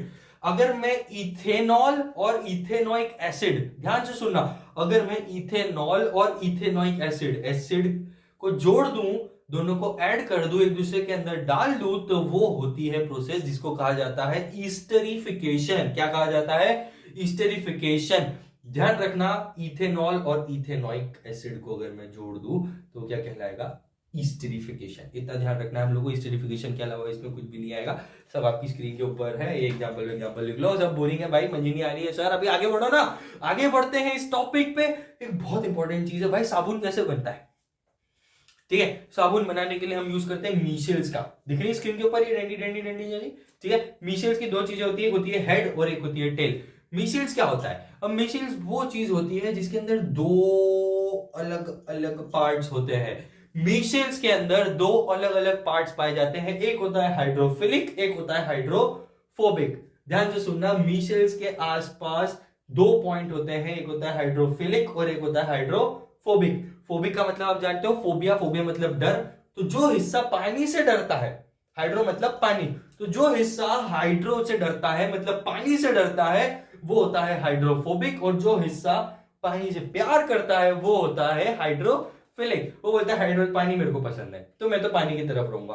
और जो बोलता है मेरे को पानी नहीं पसंद है, वो पानी के बाहर रहता है। आपने साबुन कभी बॉडी पे घिसा है तो कुछ पार्ट होता है जो पानी के साथ मेल्ट हो जाता है, जो पानी को सफेद बना देता है। लेकिन कुछ जो झाग बन के बाहर आ जाता है ना, वो होता है hydrophilic, hydrophobic, I am sorry, hydrophobic. तो जब भी आप साबुन घिसते हो तो जो झाग बनता है वो होता है हाइड्रोफोबिक एंड, क्योंकि वो पानी के साथ मिक्स नहीं हुआ है, वो अलग से बाहर जाएगा। तो फोबिया है उसको तो पानी का, इसलिए उसका नाम हाइड्रोफोबिक एंड है। तो हाइड्रोफोबिक एंड ये होता है, और हाइड्रोफिलिक क्या होता है? जो पानी के साथ मिक्स हो जाता है, जो पानी को व्हाइट बना देता है, तो फिल हो गया पानी के अंदर। तो जो फोबिया है वो हाइड्रोफोबिक, जो पानी को पसंद करता है वो होता है हाइड्रोफिलिक एसिड। ठीक है, ये दो चीजें होती है, इन सबको मिलजुल के इनके अंदर Na+ जुड़ जाता है, मतलब सोडियम जुड़ जाता है, तो ये बन जाता है साबुन, सोप बोलते हैं जिसको हम भाषा में। ठीक है, साबुन बन जाता है। वो सब किस सब चीजों में यूज आता है आपको पता ही है भाई, नहाने धोने में यूज आता है, कपड़े धोने में यूज आता है, आपके बर्तन धोने में यूज आता है, आपको जो जो धोना है उसको यूज आता है, दोस्त को धोना है तो भी साबुन यूज आ जाएगा। चलो आगे बढ़े, सोप समझ में आ गया क्या होता है, इसकी बस ये मिसेज को अपने को ध्यान रखना, इससे ज्यादा रिलेटेड क्वेश्चंस नहीं आते हैं एग्जाम के अंदर, तो इतना इंपॉर्टेंट नहीं है, बट फिर भी बताना जरूरी था तो मैंने आपको बता दिया। इसी के साथ carbon and its compound chapter भी हमारा समाप्त होता है। अब भाई साहब उससे पहले ना एक चीज ध्यान रखना, कार्बन कभी कभी खुद के साथ डबल बॉन्ड और ट्रिपल बॉन्ड भी बनाता है। तो कार्बन डबल बॉन्ड और ट्रिपल बॉन्ड क्या बनाता है, मतलब कार्बन को ना ज्यादा, जब कार्बन को खुद से दोस्ती करनी होती है कि भाई मेरे को अपने आप से बॉन्ड स्ट्रॉन्ग रखना है, तो खुद के साथ डबल बॉन्ड बनाता है। और जो होता है मेरे को खुद के साथ बहुत स्ट्रॉन्ग बॉन्ड बनाना है, तो उसी को कहा गया है ट्रिपल बॉन्ड। कार्बन खुद के साथ ही बॉन्ड बनाता है, लेकिन हमेशा ध्यान रखना कार्बन के पास डंडियां कितनी होनी चाहिए, 4 डंडियां होनी चाहिए। हमको सिर्फ इतना ही ध्यान रखना है, हमको ज्यादा लोड नहीं लेना है माइंड पे, क्योंकि फिलहाल एग्जाम का टाइम में अगर हर एक चीज समझने बैठेंगे तो बहुत टाइम निकल जाएगा। ठीक है, तो अपने ट्रिक्स है ये याद करने के लिए, कार्बन के पास कितनी डंडी होनी चाहिए, 4 डंडियां होनी चाहिए। अगर एक कार्बन ने दूसरे कार्बन को 3-3 डंडी दे रखी है, इस कार्बन की भी 3 है और इस कार्बन की भी 3 है, तो दोनों को कितने एक्स्ट्रा डंडी बच गई है, दोनों के पास 1-1 बच गई है। क्यों 1-1 बच गई, क्योंकि 3 तो एक दूसरे से ये लोग शेयर कर चुके हैं, तो दोनों एक दूसरे को कितनी डंडी दे चुके हैं, 3, तो इन दोनों के पास 1-1 फ्री है। तो वो फ्री डंडी में हमेशा क्या जोड़ना है, हमको हाइड्रोजन जोड़ना है। क्या जोड़ना है, हाइड्रोजन, क्योंकि सबसे इजीली जो कार्बन से कनेक्ट हो सकता है वो होता है हाइड्रोजन।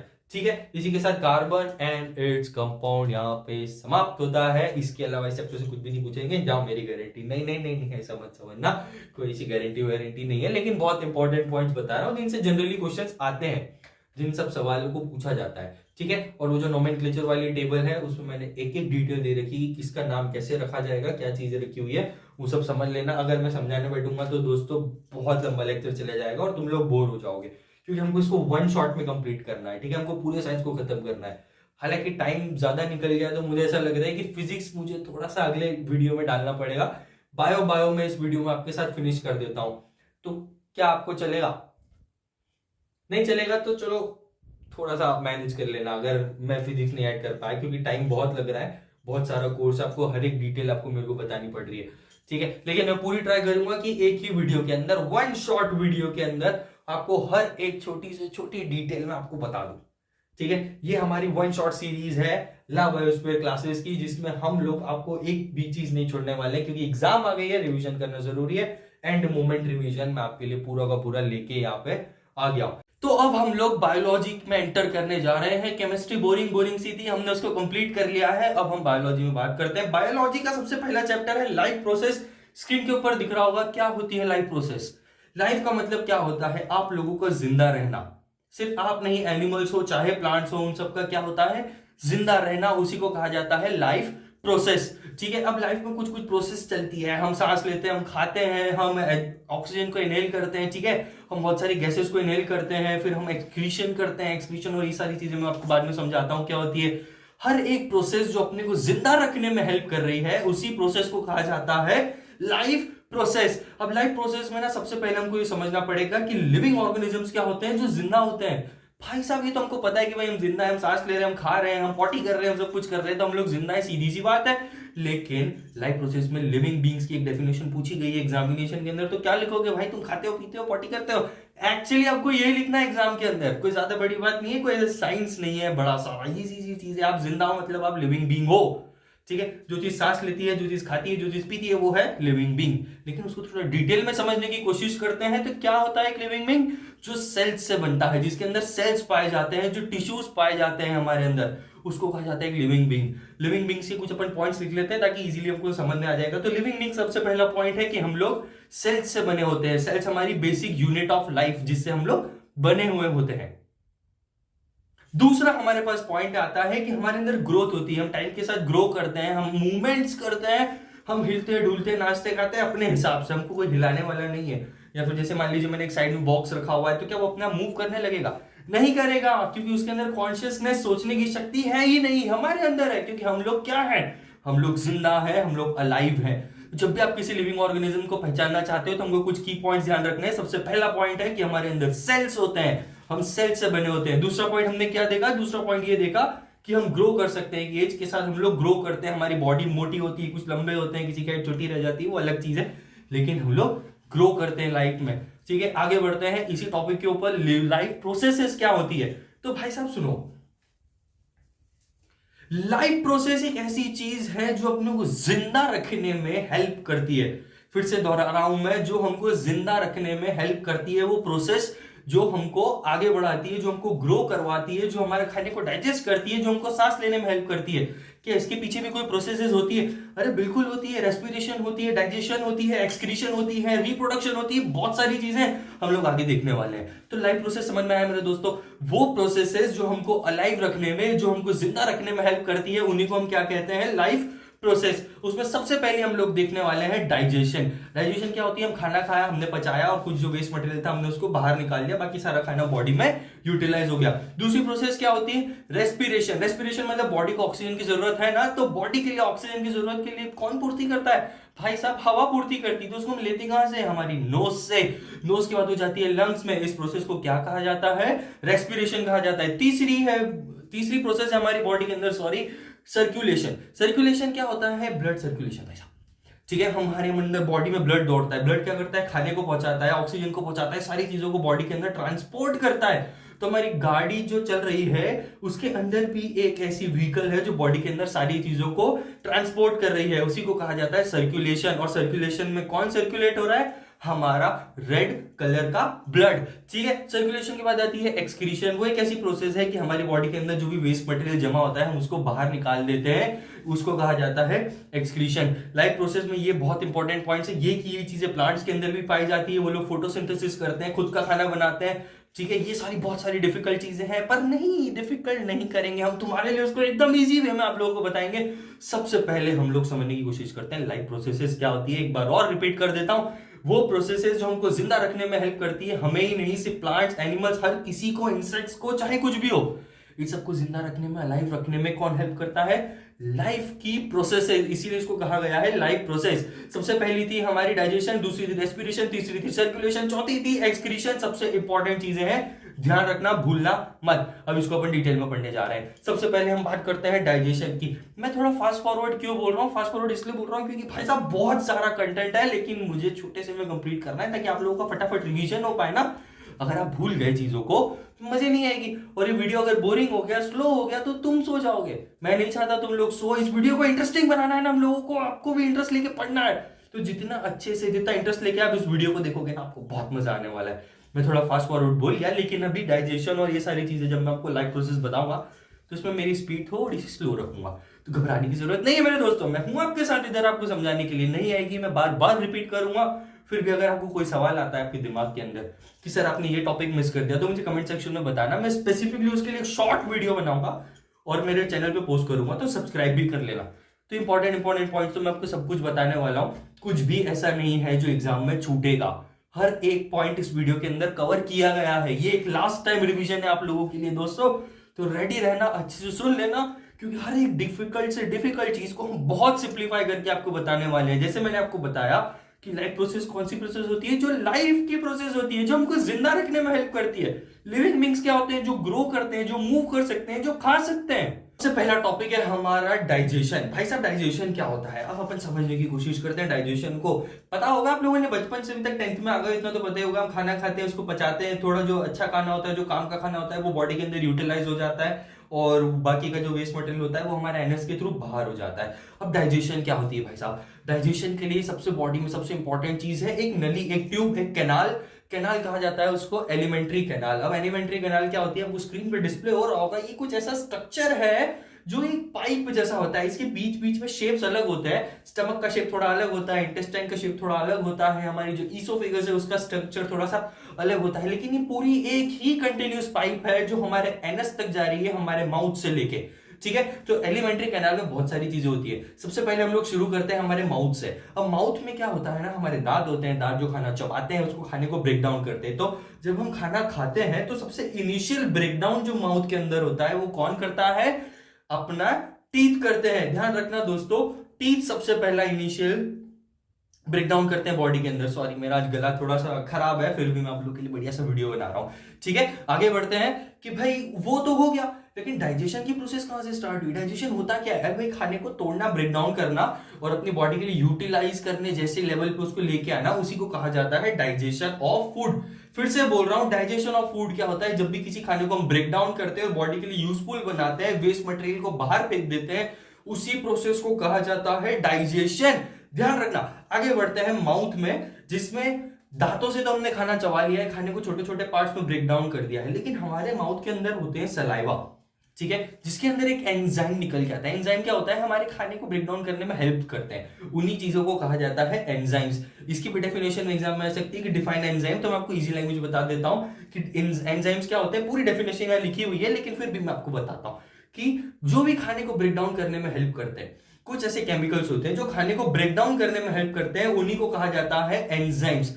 कुछ ऐसे केमिकल्स जो खाने को ब्रेक डाउन करने में हेल्प करते हैं, उन्हीं को कहा जाता है एंजाइम्स। ये मैंने आपको 2 बार रिपीट कर दिया है। आगे बढ़ते हैं इस वीडियो के अंदर। तो सलाइवरी अमाइलेज जो हमारे अंदर निकलता है, सलाइवा के अंदर वो केमिकल पाया जाता है, वो एंजाइम पाया जाता है जो स्टार्च को ब्रेक डाउन करता है। फिर से किसको ब्रेक डाउन करता है? स्टार्च को ब्रेक डाउन करता है। हाँ मेरे दोस्तों, स्टार्च को ब्रेक डाउन करने के लिए हम लोग यूज करते हैं, हमारी बॉडी यूज करती है सलाइवरी अमाइलेज को। उसको किस में ब्रेक डाउन करती है? सिंपल स्मॉलर शुगर के अंदर।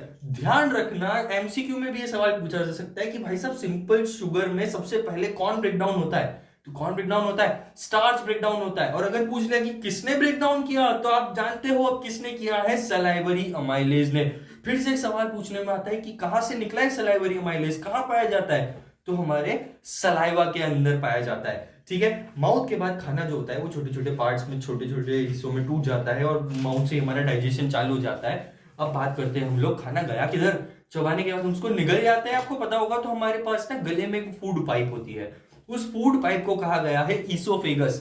अब ईसोफेगस क्या करती है? धीरे धीरे धीरे धीरे मूवमेंट्स में, एकदम से टप्पे जैसी बॉल जैसी गिर जाती है ना, ऐसे खाना नहीं गिरेगा आपके पेट में, धीरे धीरे धीरे करके खाना आपके पेट में जाएगा। ये प्रोसेस आपको दिख रही है, खाने के नीचे जाने की प्रोसेस।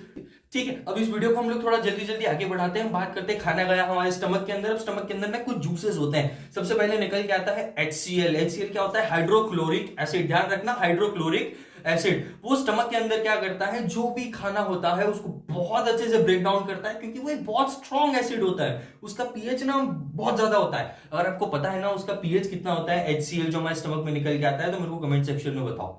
ये तुम्हारे लिए क्वेश्चन है, इसका आंसर मैं नहीं दूंगा।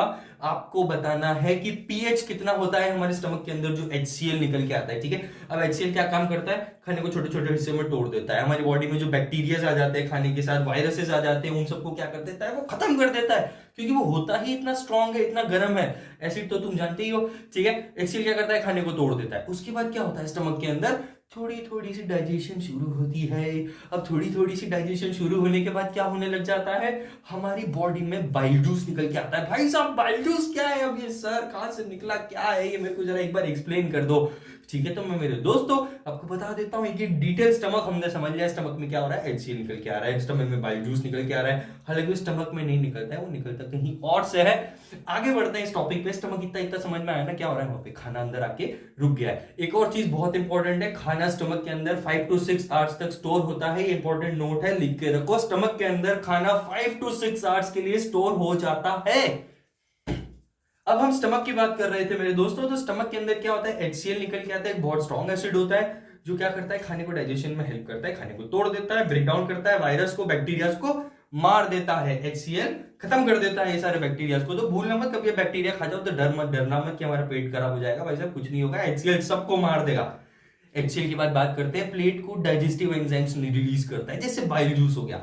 और बाइल जूस कहां से निकलता है? मेनली वो बनता है लिवर के अंदर। किसके अंदर बनता है? ध्यान से सुनना मेरे दोस्तों, बाइल जूस बनता है लिवर के अंदर। लिवर उसको रिलीज करता है कुछ डक्ट्स के थ्रू, डक्ट्स मतलब नलियों के थ्रू स्टमक में, ताकि सारा खाना हमारा धीरे धीरे करके डाइजेस्ट होना स्टार्ट हो जाए, प्रॉपरली टूट जाए। उसको कहा जाता है लिवर, और लिवर के अंदर से निकलता है बाइल जूस। अब बाइल जूस निकला, स्टमक में गया, स्टमक में जाने के बाद उसने क्या किया? कार्बोहाइड्रेट्स को, फैट्स को, प्रोटीन्स को तोड़ा और बनाया उसने क्या?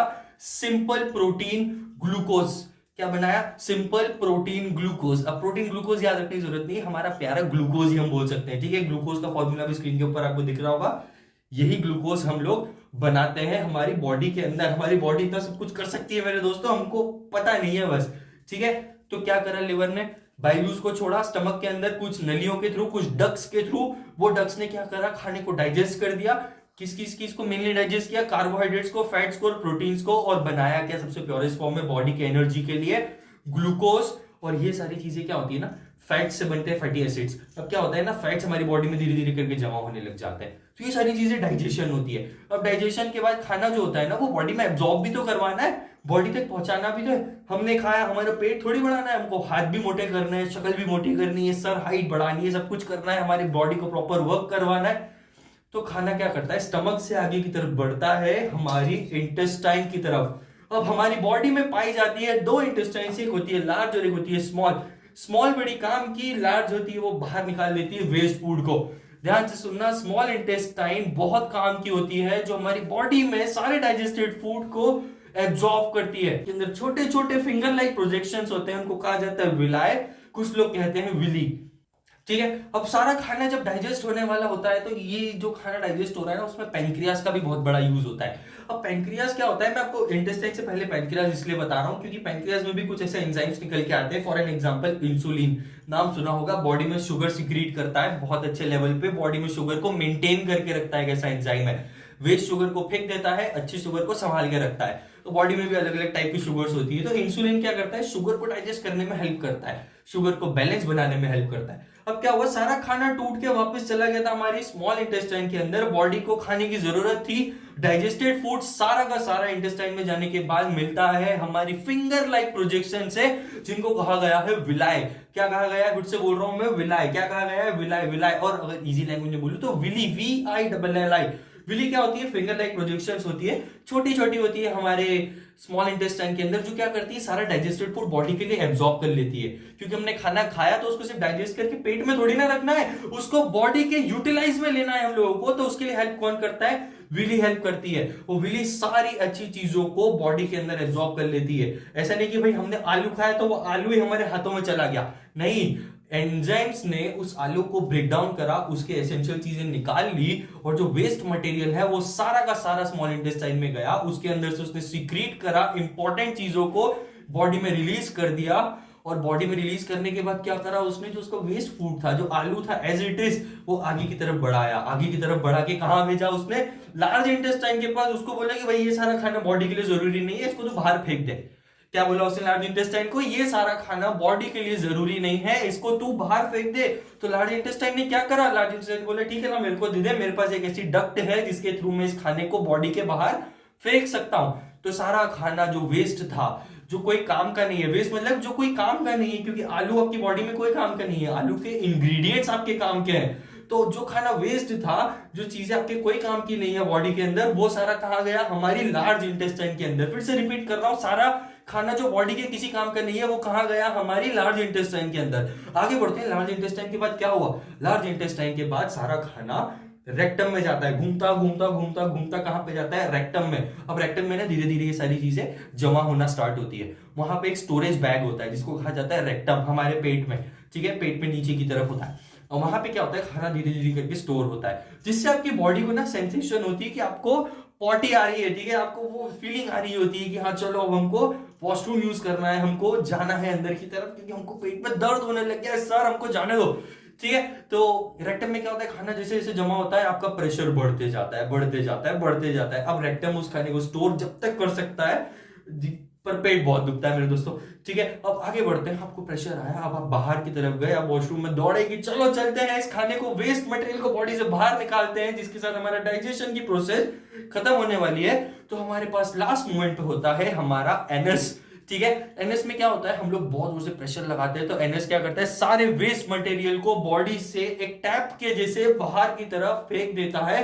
ये होती है हमारी डाइजेशन की प्रोसेस। एलिमेंट्री कैनाल से डाइजेशन होता है, माउथ से हमारा डाइजेशन शुरू होता है। मैं रिपीट कर रहा हूं फिर से रिवीजन के लिए, एलिमेंट्री कैनाल हमारी बॉडी के अंदर होती है जिसमें हमारा सारा का सारा डाइजेशन होता है। एलिमेंट्री कैनाल में माउथ से लेके एनस तक एक ही पाइप होती है जो डाइजेशन करती है। ठीक है, माउथ से खाना डाइजेस्ट होना स्टार्ट होता है, ईसोफेगस में जाता है जो हमारी फूड पाइप होती है, उसके बाद हम लोग स्टमक में जाता है खाना, स्टमक में धीरे धीरे डाइजेस्ट होता है, स्टमक के बाद वो स्मॉल इंटेस्टाइन में जाता है, स्मॉल इंटेस्टाइन में विली जो होती है वो सारा का सारा खाना बॉडी में एब्जॉर्ब कर लेती है और वो जो वेस्ट मटेरियल होता है जो कोई काम करनी होता है बॉडी के लिए वो सारा का सारा भेज देती है लार्ज इंटेस्टाइन के अंदर। अब लार्ज इंटेस्टाइन क्या बोलता है कि खाना बॉडी के लिए जरूरी नहीं है, तो चलो इसको बाहर निकाल देते हैं। तो अब लार्ज इंटेस्टाइन क्या करती है, सारे खाने को रेक्टम में पहुंचाती है। स्टोरेज बैग होता है कि भाई मेरे पास नहीं रखना, मेरे को इसको बाहर फेंको, तो स्टोरेज बैग में फेंकती है। वो स्टोरेज बैग थोड़े टाइम के लिए वहां पे खाना जमा करता है, जिससे हमको पॉटी का प्रेशर आता है और सारा का सारा खाना हम लोग एनएस के थ्रू बाहर फेंक देते हैं। तो ये मेरा एक छोटा सा रैप हो गया आप लोगों के लिए कि कैसे डाइजेशन की स्टडी की जाती है। ठीक है, एक ही श्वास में मैंने आप लोगों के लिए बोल दिया, बीच बीच में थोड़ी सी दिक्कत हो रही थी, लेकिन ताकि हम लोग फटाफट इस वीडियो को कंप्लीट कर पाए।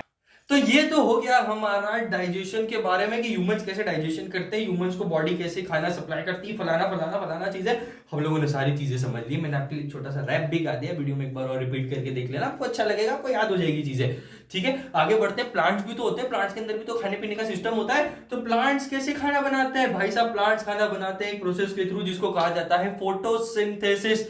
फोटोसिंथेसिस की डिटेल में मैं ज्यादा नहीं जाऊंगा क्योंकि ज्यादा कुछ ऐसी डिफिकल्ट नहीं है, प्लस एग्जाम में इससे ज्यादा क्वेश्चन नहीं बनते क्योंकि सबको पता है फोटोसिंथेसिस हर बच्चा पढ़ेगा तो वो पूछते ही नहीं है। फिर भी बेसिक बेसिक चीजें बता देता हूँ। फोटोसिंथेसिस में क्या होता है ना, प्लांट्स अपना खाना खुद बनाते हैं। फिर से बोल रहा हूँ, प्लांट्स अपना खाना खुद बनाते हैं, उसको कहा जाता है फोटोसिंथेसिस। अब फोटोसिंथेसिस में क्या होता है, प्लांट्स जब खुद का खाना बनाते हैं तो उनकी भी एक बॉडी होती है, उनके पास भी स्टेम होती है, लीव्स होती है, रूट्स होती है, तो वो खाना वहां तक कैसे पहुंचाते हैं? तो उस वो पहुंचाते हैं फ्लोएम के थ्रू। ध्यान रखना, ये इंपॉर्टेंट क्वेश्चन हो सकता है एग्जामिनेशन के अंदर कि खाना फूड कैसे ट्रांसफर करते हैं, तो फ्लोएम से करते हैं। फूड ट्रांसफर होता है फ्लोएम से। और प्लांट्स को पानी की भी जरूरत होती है, तो पानी कौन सप्लाई करता है? पानी सप्लाई करता है प्लांट्स को रूट्स, और रूट्स में से प्लांट जो फूड हमारा जो वाटर है, सॉरी जो वाटर है वो प्लांट्स की तरफ बढ़ता है, वो लेके जाता है जाइलम। ध्यान रखना, प्लांट्स के अंदर फूड सप्लाई करता है फ्लोएम और पानी लेके जाता है जाइलम। याद करने में तकलीफ हो रही है तो फर्स्ट से फूड, फर्स्ट से फ्लोएम याद रहेगा। फ्लोएम फूड ले जाता है तो वाटर कौन ले जाएगा? सीधी सी बात है, हमारा जाइलम। जाइलम कहां से फूड लेके वाटर लेके जा रहा है? रूट्स के अंदर से। और फ्लोएम क्या कर रहा है? लीव्स के अंदर से पूरी बॉडी में ऊपर नीचे चारों तरफ फूड को सप्लाई कर रहा है। फ्लोएम लीव से फूड लेके जाता है, जाइलम रूट से वाटर लेके जाता है। अब एक चीज दिख रही है आपको, रूट से पानी जो रहेगा वो क्या नीचे की तरफ जाएगा? नहीं जाएगा। क्या वो राइट लेफ्ट जाएगा? अरे भाई कुछ है ही नहीं, रूट्स के नीचे कुछ होता है क्या? नहीं होता है। जो भी होता है प्लांट का स्ट्रक्चर ऊपर की तरफ होता है, तो एक ही डायरेक्शन में जाइलम मूव करता है, वो होती है यूनि डायरेक्शन। यूनि मतलब एक डायरेक्शन में जाइलम मूव करता है, नीचे से ऊपर की तरफ, उसी को कहा जाता है यूनि डायरेक्शनल।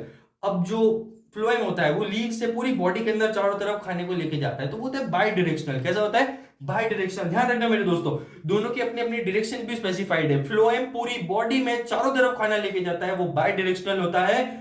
और जाइलम जो होता है वो नीचे से ऊपर की तरफ वाटर को लेके जाता है प्लांट के अंदर, तो उसको कहा जाता है यूनि डायरेक्शनल। ये कुछ डिफरेंसेस है स्क्रीन के ऊपर मैंने आपको मेंशन कर दिए। जाइलम और फ्लोएम में ज्यादा लोड लेने की जरूरत नहीं है। फ्लोएम फूड ले जाता है, जाइलम वाटर ले जाता है। ठीक है, आगे बढ़ते हैं। प्लांट की तो बात हो गई भाई साहब, अब हम बात करते हैं लाइफ प्रोसेस में। अगला टॉपिक है, हम रेस्पिरेशन करते हैं, हम सांस लेते हैं, हम ऑक्सीजन को इनहेल करते हैं। भाई साहब क्या होती है? आसान भाषा में समझते हैं। मैं थोड़ा सा रेस्पिरेशन और सर्कुलेशन को आपस में कनेक्ट करूंगा। क्यों कनेक्ट करूंगा? क्योंकि ब्लड ही होता है सबको ट्रांसपोर्ट करने वाला, ऑक्सीजन को हो चाहे CO2 हो। बताऊंगा आगे क्या होती है सारी प्रोसेस। अब रेस्पिरेशन में क्या होता है? रेस्पिरेशन सेकंड पॉइंट है हमारा, नोट डाउन कर लो, कॉपी में हेडिंग डाल दो रेस्पिरेशन क्या होती है सर? रेस्पिरेशन वो होता है जो हम नाक से सांस लेते हैं, बॉडी में ऑक्सीजन जाती है, हम कार्बन डाइऑक्साइड को बाहर छोड़ देते हैं। ये तो हमको बचपन से जानते हैं, लेकिन आपको पता है कि बॉडी के अंदर कौन से पार्ट्स में से जाती है? सबसे पहले नॉस्ट्रिल्स, हमारे नाकों का छेद जो होता है उसमें से हम लोग सांस लेते हैं। वो सारी ऑक्सीजन, सिर्फ ऑक्सीजन नहीं, सारी की सारी गैसेस जो इस आसमान में उड़ रही है, इस एटमॉस्फेयर में घूम रही है, उसको हमारे नॉस्ट्रिल्स इनहेल करते हैं। क्या करते हैं? फिर से एक वर्ड यूज किया मैंने, इनहेल करते हैं। इनहेल मतलब सांस अंदर की तरफ लेना, एक्सहेल मतलब सांस बाहर की तरफ छोड़ना।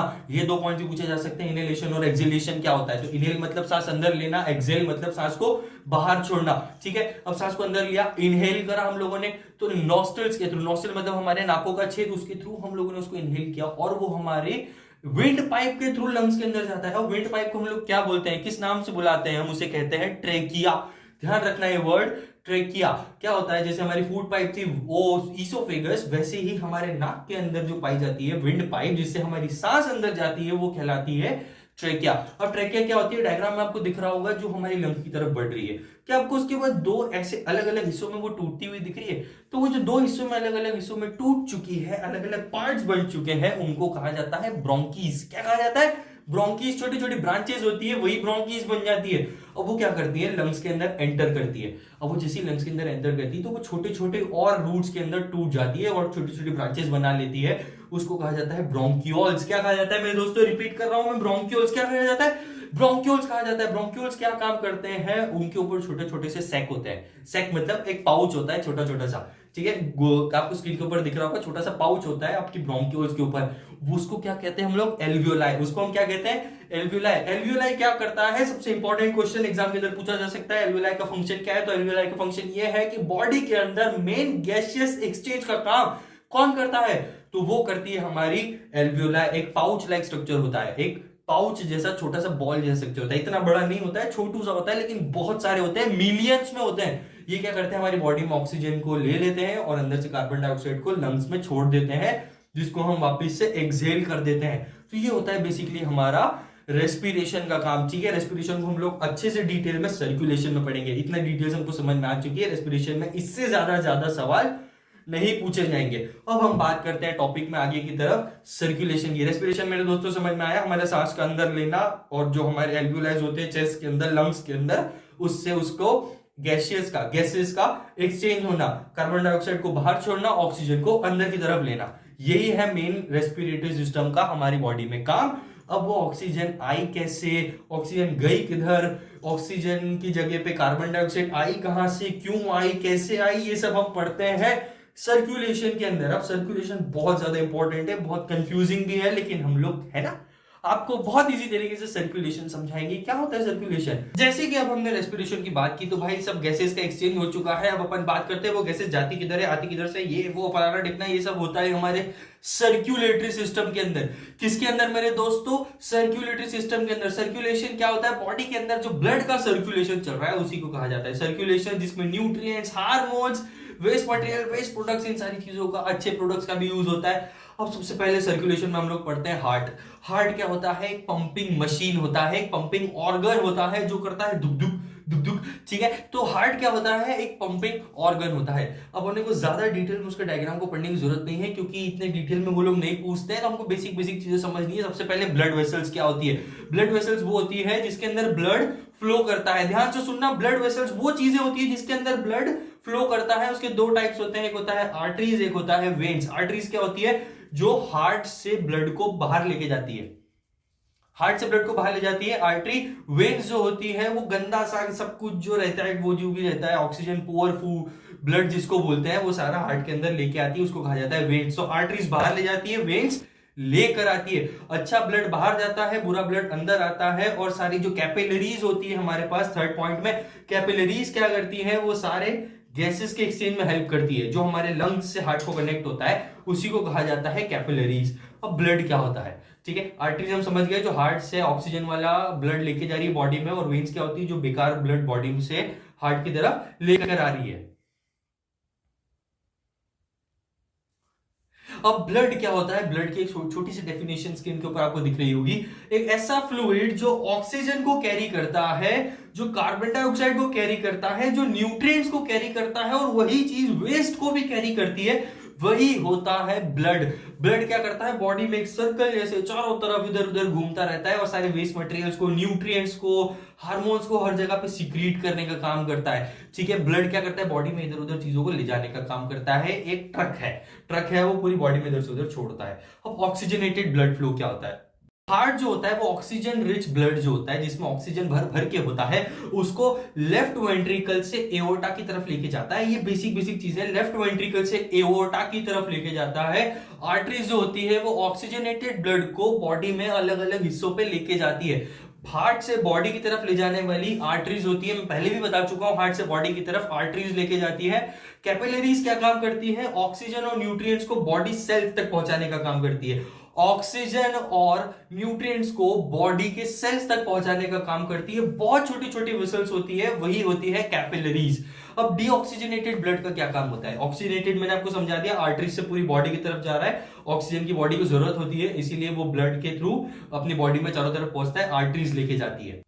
अब हम बात करते हैं डीऑक्सीजनेटेड ब्लड के बारे में। तो ऑक्सीजन बॉडी को देने के बाद जो खराब खून बचता है ना, जिसके अंदर कार्बन भर जाती है या अलग अलग चीजें वेस्ट मटेरियल भर जाते हैं, वो सारा हार्ट के अंदर आ जाता है। ठीक है, तो वेन्स क्या करती है, उसको हार्ट के अंदर लेके आती है। कौन से एरिया से लेके आती है? ध्यान रखना, हार्ट के अंदर घुसता है राइट एट्रियम में। कहां घुसता है? राइट एट्रियम में। और कौन लेके आ रहा है? वेन्स लेके आ रही है, क्योंकि आर्टरीज लेके जा रही है और वेन्स लेके आ रही है, तो राइट एट्रियम में लेके आ गई है। ये सारी इंपॉर्टेंट चीजें, हार्ट के बारे में ज्यादा डिटेल में हमको इतना ही पढ़ना है, इसके अलावा ज्यादा क्वेश्चंस नहीं पूछे जाएंगे। हालांकि इसमें मैंने सब कुछ कवर कर लिया है, ठीक है, इसके अलावा कुछ भी हार्ट से रिलेटेड मैंने आपका नहीं छोड़ा है। अगर इतना ही आपने पढ़ लिया, इतना ही आपने समझ लिया, ब्लड वेसल्स क्या होती है, आर्टरीज क्या होती है, वेन्स क्या होती है, कैपिलरीज क्या होती है, ब्लड वेसल्स क्या होती है, खून कहां से कहां जाता है, आर्टरीज से जाता है, वेन से आता है, ये सारी चीजें होती है हमारे हार्ट के अंदर, और कुछ भी ज्यादा दिक्कत वाली बात नहीं है। आगे बढ़ते हैं हम लोग। सर्कुलेशन क्या होता है? तो जो राइट वेंट्रिकल होता है हमारे हार्ट में, ये पार्ट आपको दिख रहा होगा स्क्रीन के ऊपर, राइट वेंट्रिकल वाला जो पार्ट होता है, वेंट्रिकल मतलब वेंट मतलब जाने की जगह, वो क्या करता है? लंग्स को ब्लड पहुंचाता है। राइट वेंट्रिकल लंग्स को ब्लड पहुंचाता है, और लंग्स क्या करते हैं? ऑक्सीजन को, किसको? ऑक्सीजन को अपने ब्लड के अंदर छोड़ देते हैं और कार्बन डाइऑक्साइड को बाहर खींच लेते हैं। लंग्स नहीं करते हैं, लंग्स के अंदर करती है ये चीज एल्वियोलाई। मैं पहले भी बता चुका हूं, रेस्पिरेशन में ये काम कौन करता है? एल्वियोलाई करता है। अब क्या हो रहा है ना, मैंने आपको फिर से बता रहा हूं कि सारा जो गंदा ब्लड है, जिसमें कार्बन डाइऑक्साइड भर भर के उसको बाहर तो निकालना है ना, तो वो ब्लड क्या करता है? लंग्स के अंदर जाता है कैपिलरीज के थ्रू।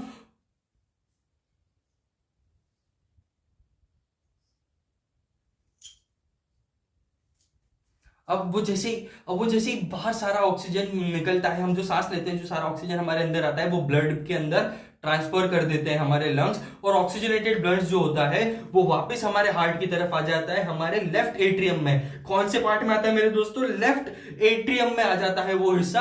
अब अपन बात करते हैं, ये जो साइकिल है ना, ये जो पूरी लाइफ टाइम चलती रहती है, गंदा खून जो रहता है वो हार्ट में आता है बॉडी से, वो हार्ट से लंग्स में जाता है, लंग्स में कार्बन डाइऑक्साइड को छोड़ देता है, और लंग्स क्या करती है? अच्छी ऑक्सीजन को ब्लड के अंदर छोड़ती है। सॉरी, ब्लड जो होता है वो वापस से लेफ्ट एट्रियम से लेफ्ट एट्रियम से हार्ट के अंदर आता है। उसके बाद क्या होता है? सारा का सारा ब्लड वापस से बॉडी में ट्रांसफर होता है, ऑक्सीजन वाला, और फिर से वही ब्लड जो गंदा हो चुका है वापस से कार्बन डाइऑक्साइड, क्योंकि ऑक्सीजन तो बॉडी ने ले ली है, तो बॉडी ने उसको वापस कह दिया तोहफे में कार्बन डाइऑक्साइड। अब वो वापस हार्ट की तरफ लेके आता है, और हार्ट जो होता है वो उसको लंग्स की तरफ वापस ले जाता है कि ले भाई, मैं तेरे लिए और कार्बन डाइऑक्साइड ले आया हूं, इसको बॉडी से बाहर निकाल दे सांस लेके, रेस्पिरेशन के थ्रू, और मेरे को वापस से ऑक्सीजन दे दे, क्योंकि तूने मेरे को ऑक्सीजन देगा ना तो मैं बॉडी को पहुंचा पाऊंगा। जब ह्यूमन बॉडी को ऑक्सीजन मिलेगी तो ह्यूमन बॉडी बहुत अच्छे से काम करेगी।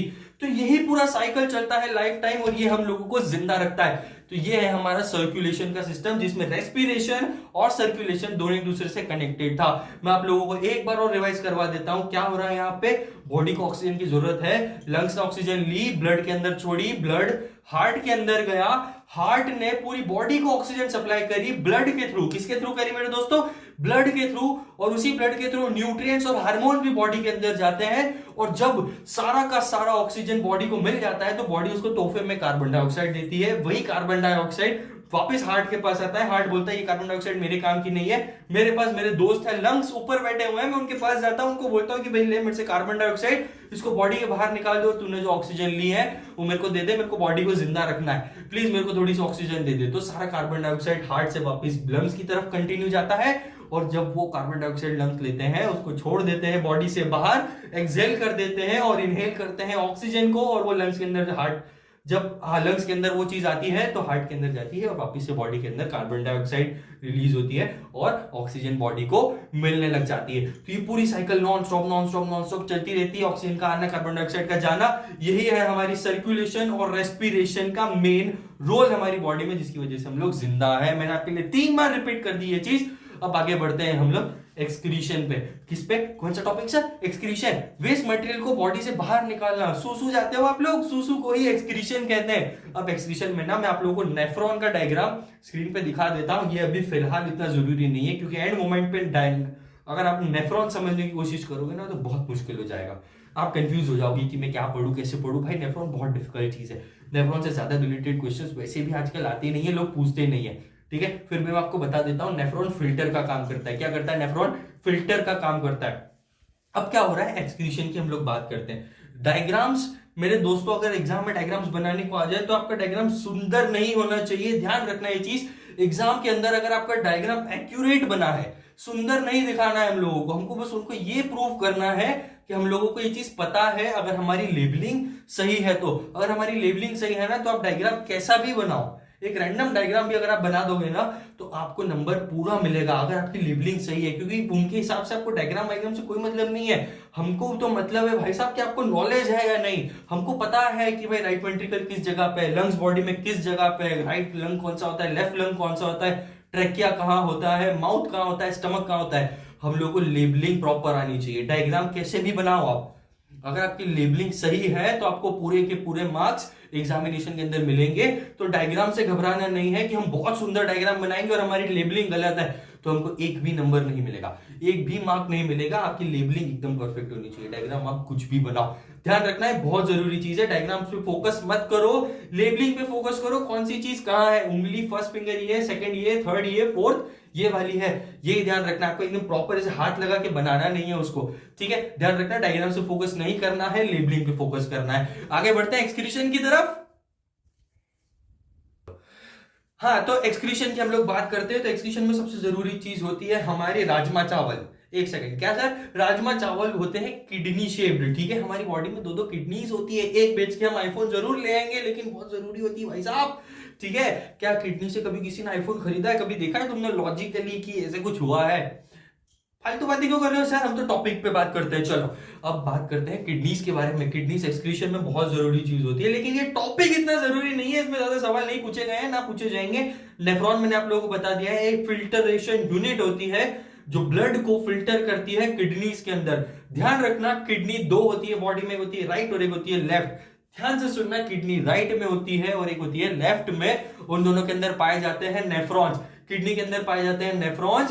नेफ्रॉन्स क्या करते हैं? ब्लड को फिल्टर करते हैं। क्या करते हैं? ब्लड को फिल्टर करते हैं। क्योंकि ब्लड क्या करता है, मैंने आपको भी बताया, ब्लड सारे वेस्ट मटेरियल्स को और अच्छे मटेरियल्स को बॉडी में सर्कुलेट करता है। तो वेस्ट की जो फालतू की चीजें है ना, वो सारा किडनी के अंदर लेके आता है। कहां पे लेके आता है मेरे दोस्तों? ब्लड किडनी के अंदर लेके आता है। और किडनी में नेफ्रॉन्स जो होते हैं वो ब्लड को फिल्टर करते हैं, शुद्ध ब्लड को वापस बाहर छोड़ देते हैं। और जो वेस्ट मटेरियल है ना बॉडी में, जो फ्लूइड फॉर्म में है, किस फॉर्म में है? फ्लूइड फॉर्म में है, उसको अपने पास स्टोर करके रख लेते हैं और वो आगे छोड़ते हैं यूरिनरी ब्लैडर के अंदर। और ये जब फिल्टर होता है ना सारा खून, तो वो बनाता है यूरिन। क्या बनाता है? यूरिन। यूरिन मेरे दोस्तों आपको पता है क्या चीज होती है? पता ही होगा, मेरे को कमेंट सेक्शन में लिख के जाना यूरिन क्या चीज होती है। हम रोज यूरिन का यूज करते हैं, ठीक है। अब यूरिन क्या चीज होती है वो कमेंट सेक्शन में आप लोग मेरे को बताओ, मैं आपको नहीं बताने वाला हूं। आसान भाषा, बहुत इजी चीज है। यूरिन क्या होती है उससे रिलेटेड क्वेश्चन नहीं आएगा, इसलिए मैं आपको नहीं बता रहा हूं, ठीक है। यूरिन फॉर्म हुई, क्या फॉर्म हुई? फिल्टर्स से यूरिन। और वो फिल्टर्स का नाम मैंने क्या बताया? इंस्टाग्राम के स्नैपचैट के फिल्टर्स नहीं है, वो फिल्टर्स है नेफ्रॉन। नेफ्रॉन पाए जाते हैं किडनीज के अंदर। नेफ्रॉन का पूरा डायग्राम स्क्रीन के ऊपर है, ज्यादा इंपॉर्टेंट नहीं है, इसलिए हम इसको स्किप कर रहे हैं। और एंड टाइम पे समझोगे तो हालत टाइट हो जाएगी, क्योंकि एग्जाम बहुत पास आ चुकी है तुम लोगों की। अभी एक एक चीज समझने बैठेंगे तो भाई साहब टाइम वेस्ट हो जाएगा, और टाइम वेस्ट हुआ तो एग्जाम गई। हमको एक एक चीज पढ़ना है, एक एक चीज समझना है, भी बहुत सारा टॉपिक है आगे, ठीक है। अब बात करते हैं हम लोग किडनीज के बाद क्या हुआ? यूरिन बनी। यूरिन किसने बनाई? नेफ्रॉन्स ने बनाई। नेफ्रॉन ने क्या करा? ब्लड को, गंदे ब्लड को, जो वेस्ट मटेरियल लेके आया था हमारे पास, न्यूट्रिएंट्स और सारी चीजें फ्लूइड फॉर्म में, उसको नेफ्रॉन ने क्या करा? फिल्टर कर दिया और उसको भेजा हमारे यूरिनरी ब्लैडर में। अब यूरिनरी ब्लैडर में क्या होता है ना, धीरे धीरे करके यूरिन जमा होने लग जाती है, तो आपको एक सेंसेशन होता है, मीठी मीठी गुदगुदी सा दर्द होता है। वो आपको बड़ा मजा आता है कि आपको भाई सुसु लग गई है, ठीक है। तो अब सुसु का जब प्रेशर आता है तो हम उसको बाहर कर देते हैं। उस प्रोसेस को कहा जाता है एक्सहेलेशन। ध्यान रखना, पूछा जाएगा एग्जाम में एक्सहेलेशन क्या होता है, तो यूरिन को बॉडी से बाहर निकालने की प्रोसेस को कहा जाता है एक्सहेलेशन। क्या कहा जाता है? रिपीट कर रहा हूं, एक्सहेलेशन एक्सहेलेशन एक्सहेलेशन। ध्यान रखना, एक्सहेलेशन, ठीक है। इनहेलेशन एक्सहेलेशन नाक में भी होता था, आपको याद हो तो, ठीक है। तो कोई भी चीज जब बॉडी से बाहर निकलती है तो हम उसको कहते हैं एक्सहेलेशन। क्या कहा जाता है? एक्सहेलेशन। और जो पूरी प्रोसेस हो रही है वेस्ट मटेरियल को बॉडी से बाहर छोड़ने की, लिक्विड फॉर्म में, फ्लूइड फॉर्म में, उसी को कहा गया एक्सक्रीशन। ज्यादा इंपॉर्टेंट नहीं है, इस टॉपिक को अपन यहीं पे खत्म करते हैं। आगे बढ़ते हैं कंट्रोल एंड कोऑर्डिनेशन की तरफ। कंट्रोल एंड कोऑर्डिनेशन में हम लोग पढ़ने वाले हैं ब्रेन, ठीक है, दिमाग, जो लोगों का चकरा जाता है। भाई साहब सर कितना सारा पढ़ा रहे हो, आप लोग को इतना नॉलेज कहां से आया, कैसे आया, किधर से आया? भाई साहब सब यहीं पर स्टोर है, कहाँ पे स्टोर है? यहीं पे। कुछ लोगों का यहाँ घुटने में भी होता है, लेकिन ठीक है, काम वहां से भी करता है वो, तो कोई दिक्कत वाली बात नहीं है। कोई बोले आपका दिमाग अगर ऊपर है, कोई बोले घुटने में है, कोई बोले कहीं भी है, हमारा दिमाग काम तो करता है ना, घुटने में करेगा चाहे ऊपर करे, दिमाग दिमाग है, काम को वैसे ही करेगा। तो हम ब्रेन की बातें करते हैं। कंट्रोल एंड कोऑर्डिनेशन क्या होता है, नाम से क्लियर है, बॉडी को कंट्रोल करने का काम कौन कर रहा है? हमारा ब्रेन कर रहा है। बॉडी में कोऑर्डिनेशन बनाने का काम कौन कर रहा है? हमारा ब्रेन कर रहा है। कोऑर्डिनेशन मतलब बॉडी का बैलेंस बना के रखना, बॉडी की हाइट हेल्थ का मेंटेन रखना, बॉडी में हर चीज को संभाल के रखना, कौन सी चीज कैसे वर्क करेगी, ये सारे कोऑर्डिनेशन कौन संभालता है? ब्रेन संभालता है। अगर आप लेफ्ट पैर पे खड़े रहोगे तो आपका बैलेंस बिगड़ेगा, इसलिए आपकी बॉडी ने बनाए हैं दो पैर ताकि आपका बैलेंस बना रहे, तो आपका कोऑर्डिनेशन मेंटेन कर रहा है। तो कौन ये सारी चीजें कर रहा है? ब्रेन कर रहा है। ब्रेन ही आपकी बॉडी को बोलता है कि खाना डाइजेस्ट करो, ब्रेन ही आपकी बॉडी को बोलता है कि चलो सांस लो, ब्रेन ही आपकी बॉडी को बोलता है ब्लड को कि भाई पंप हो, आपके हार्ट को बोलता है डुक डुक डुक डुक डुक डुक कर, ठीक है। आप ही का ब्रेन आपको बोलता है कि किसी और लड़की से प्यार कर, आप किसी से प्यार नहीं करते हो, कौन करवाता है? आपका ब्रेन, आपके हार्मोन्स। तो ब्रेन भाई साहब बहुत जरूरी है, ठीक है। अगर आप किसी के प्यार में पागल हो गए हो तो ये मत सोचना कि प्यार में आप पागल हुए हो, वो आपके ब्रेन के हार्मोन्स पागल हुए हैं जिन्होंने आपको एक लड़की की तरफ, एक सुंदर कन्या की तरफ अट्रैक्ट करा है। तो ब्रेन एक बहुत इंपॉर्टेंट चीज है जो बॉडी में control and coordination, control body को कंट्रोल करना, कोऑर्डिनेशन बॉडी में पूरा कोऑर्डिनेट करना, कब बैलेंस बना के चलना है आपको, आपको हाइट कब तक बढ़ानी है, आपकी एज कैसे रुकेगी, एजिंग कैसे बढ़ेगी, आपके दांतों का कलर क्या होना चाहिए, आपकी स्किन का कलर क्या होना चाहिए, ये सारी चीजें कौन कंट्रोल कर रहा है? हमारा ब्रेन कंट्रोल कर रहा है। तो कंट्रोल एंड कोऑर्डिनेशन में ब्रेन के बारे में पढ़ते हैं। ब्रेन के कुछ टाइप्स होते हैं, मैं आपको स्क्रीन के ऊपर पूरे के पूरे टाइप्स की लिस्ट दे देता हूं, लेकिन मैं आपको सिर्फ इंपॉर्टेंट चीजें बताऊंगा। हर एक चीज पढ़ोगे तो बोरिंग हो जाएगी, डाटा बहुत सारा हो जाएगा, दिमाग में नहीं बैठेगा। ये ब्रेन है, इतना सही है भाई साहब, कितना भरोगे, ठीक है। इंपॉर्टेंट चीजें देख लो क्योंकि एग्जाम आ चुकी है, डरना नहीं है, कुछ भी टफ नहीं है। ब्रेन के बारे में अब हम लोग पढ़ने जा रहे हैं।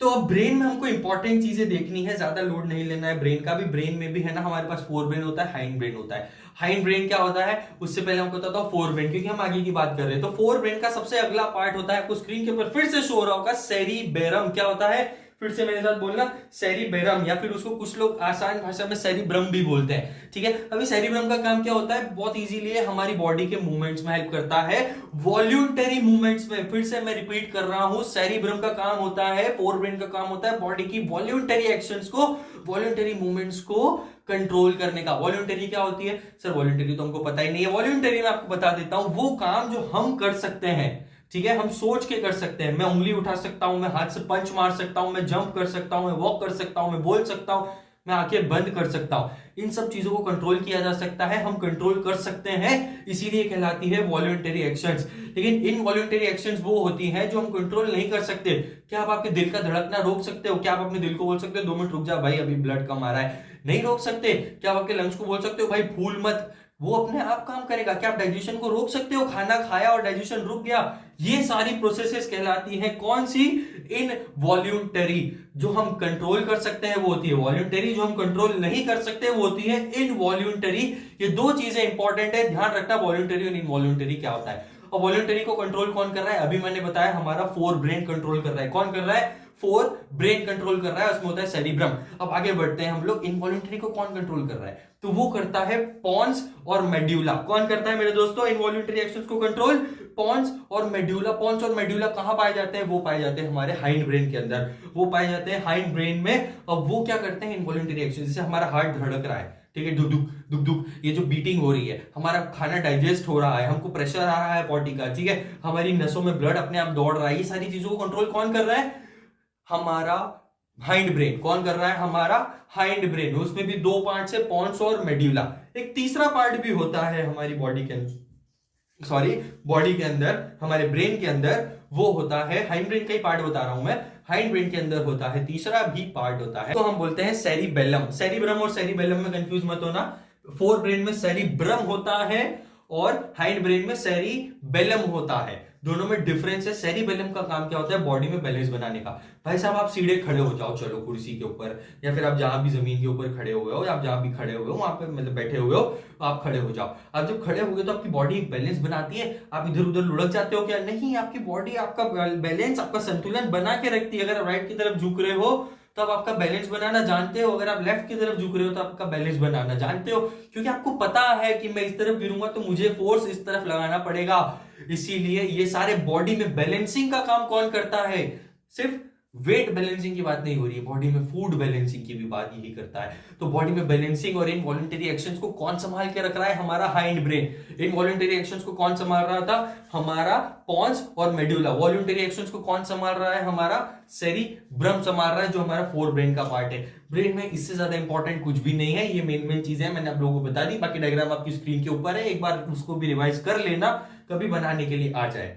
लेकिन इंपॉर्टेंट पॉइंट्स एग्जाम में जनरली पूछे जाते हैं वो मैंने आप लोगों को बता दिया। ये सबसे मुश्किल चीजें, इजी चीजें तो आप ऐसे ही समझ जाओगे, ठीक है।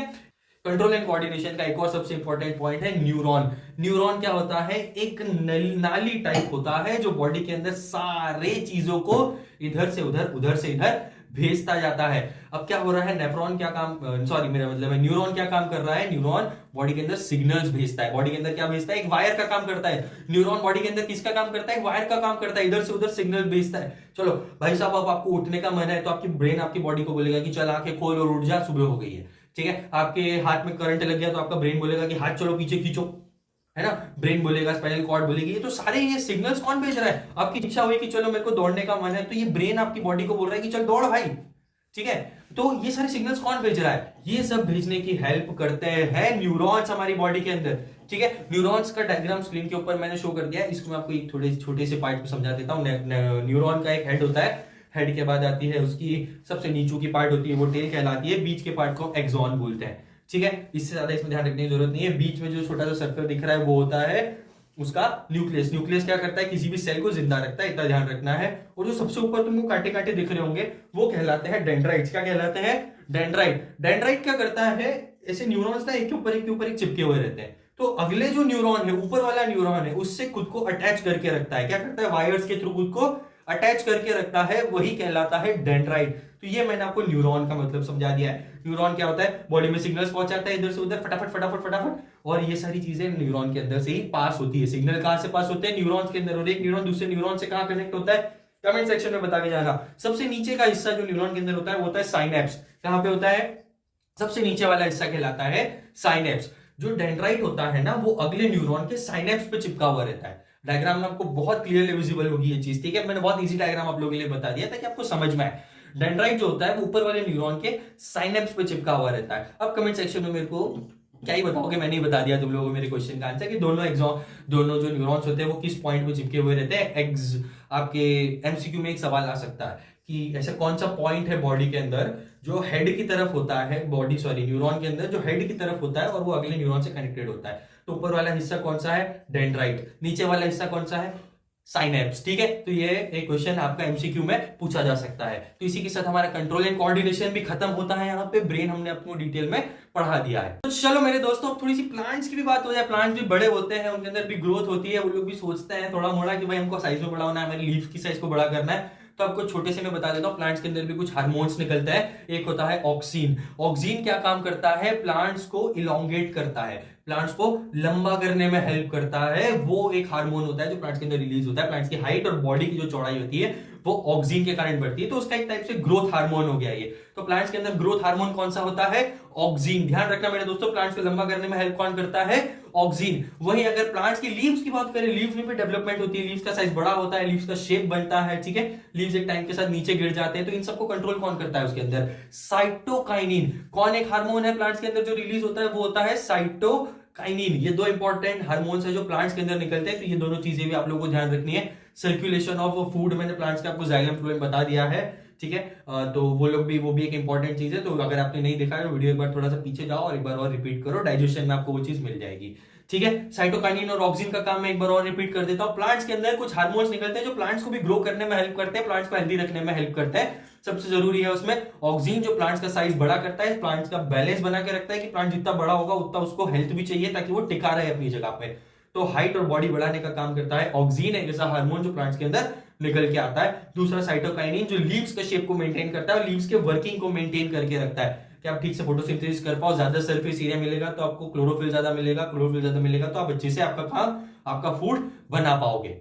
अब प्लांट्स के अंदर ना एक और हार्मोन निकल के आता है। क्या होता है ना, प्लांट्स जब ग्रो करते जाते हैं तो एक टाइम के बाद उनकी ग्रोथ रुक जाती है। प्लांट्स के अंदर ग्रोथ इसलिए रुकती है क्योंकि अगर ये बड़े होते गए तो कुछ प्लांट्स तो लाखों साल तक या हजारों साल तक भी जीते हैं या 100 सालों तक जीते हैं। अगर वो बढ़ते गए सेम स्पीड से तो वो बहुत ऊंचे चले जाएंगे, हिमालय को भी क्रॉस कर जाएंगे ना। तो उनको रोकने के लिए होता है एब्सिसिक एसिड। कौन सा हार्मोन होता है उनके अंदर? Abscisic acid. याद कर लो, आंख बंद करके लिख लो कॉपी के अंदर, क्योंकि ये बहुत इंपॉर्टेंट चीज है। अगर एब्सिसिक एसिड से रिलेटेड क्वेश्चन आ जाएगा, बहुत कम लोगों को पता होता है। प्लांट्स की ग्रोथ रोकने के लिए, ग्रोथ को स्टॉप करने के लिए कौन सा हार्मोन रिलीज होता है? वो होता है एब्सिसिक एसिड। एक टाइप का हार्मोन नहीं है, वो एक एसिड है, ठीक है। वो प्लांट्स की ग्रोथ को रोक देता है, वरना प्लांट्स अगर ग्रो करते गए तो वो माउंट एवरेस्ट को भी क्रॉस कर जाएंगे और वर्ल्ड का सबसे बड़ा स्ट्रक्चर एक प्लांट होगा, वो एक ट्री बन जाएगा, ठीक है। तो इसी के साथ हम लोग प्लांट्स का कंट्रोल एंड कोऑर्डिनेशन यहाँ पे समझ गए हैं। तो इतनी सारी बातों में मैंने तुमको एक रिफ्लेक्स आर्क तो बताई नहीं। रिफ्लेक्स आर्क क्या होती है ना, बहुत शॉर्ट में समझते हैं। हमको स्पाइनल कॉर्ड वगैरह अभी डिटेल में देखना नहीं, क्योंकि अगर वो चले गए तो ये वीडियो बहुत लंबा हो जाएगा।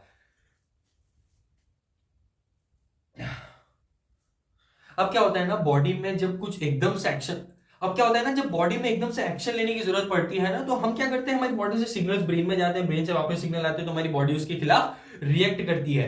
जब एकदम से कोई झटका पड़ता है बॉडी को, तो वो झटके को इंग्लिश में और साइंटिफिक लैंग्वेज में कहा गया है स्टिम्युलस। क्या कहा गया है मेरे दोस्तों? स्टिम्युलस। अब स्टिम्युलस जब बॉडी के ऊपर लग जाता है, तो जब बॉडी के ऊपर स्टिम्युलस लगेगा तो क्या अपने सेल्स एकदम ब्रेन तक जाएंगे और वापस से वहां से लेके आएंगे? तब तक तो हमारे हाथ पे स्टिम्युलस चिपक जाएगा। स्टिम्युलस आप कंफ्यूज हो रहोगे क्या है। अब मान लीजिए आग लग गई है आपके हाथ के आगे, तो आपकी उंगली एकदम से आग में चली गई है, तो आपको टाइम लगेगा ना उंगली को पीछे लेने में, क्योंकि सिग्नल ब्रेन तक जाएगा, फिर वहां से वापस आएगा, फिर बोलेगा चल फिंगर हटा। उससे पहले तो भाई साहब आपकी उंगली जल जाएगी।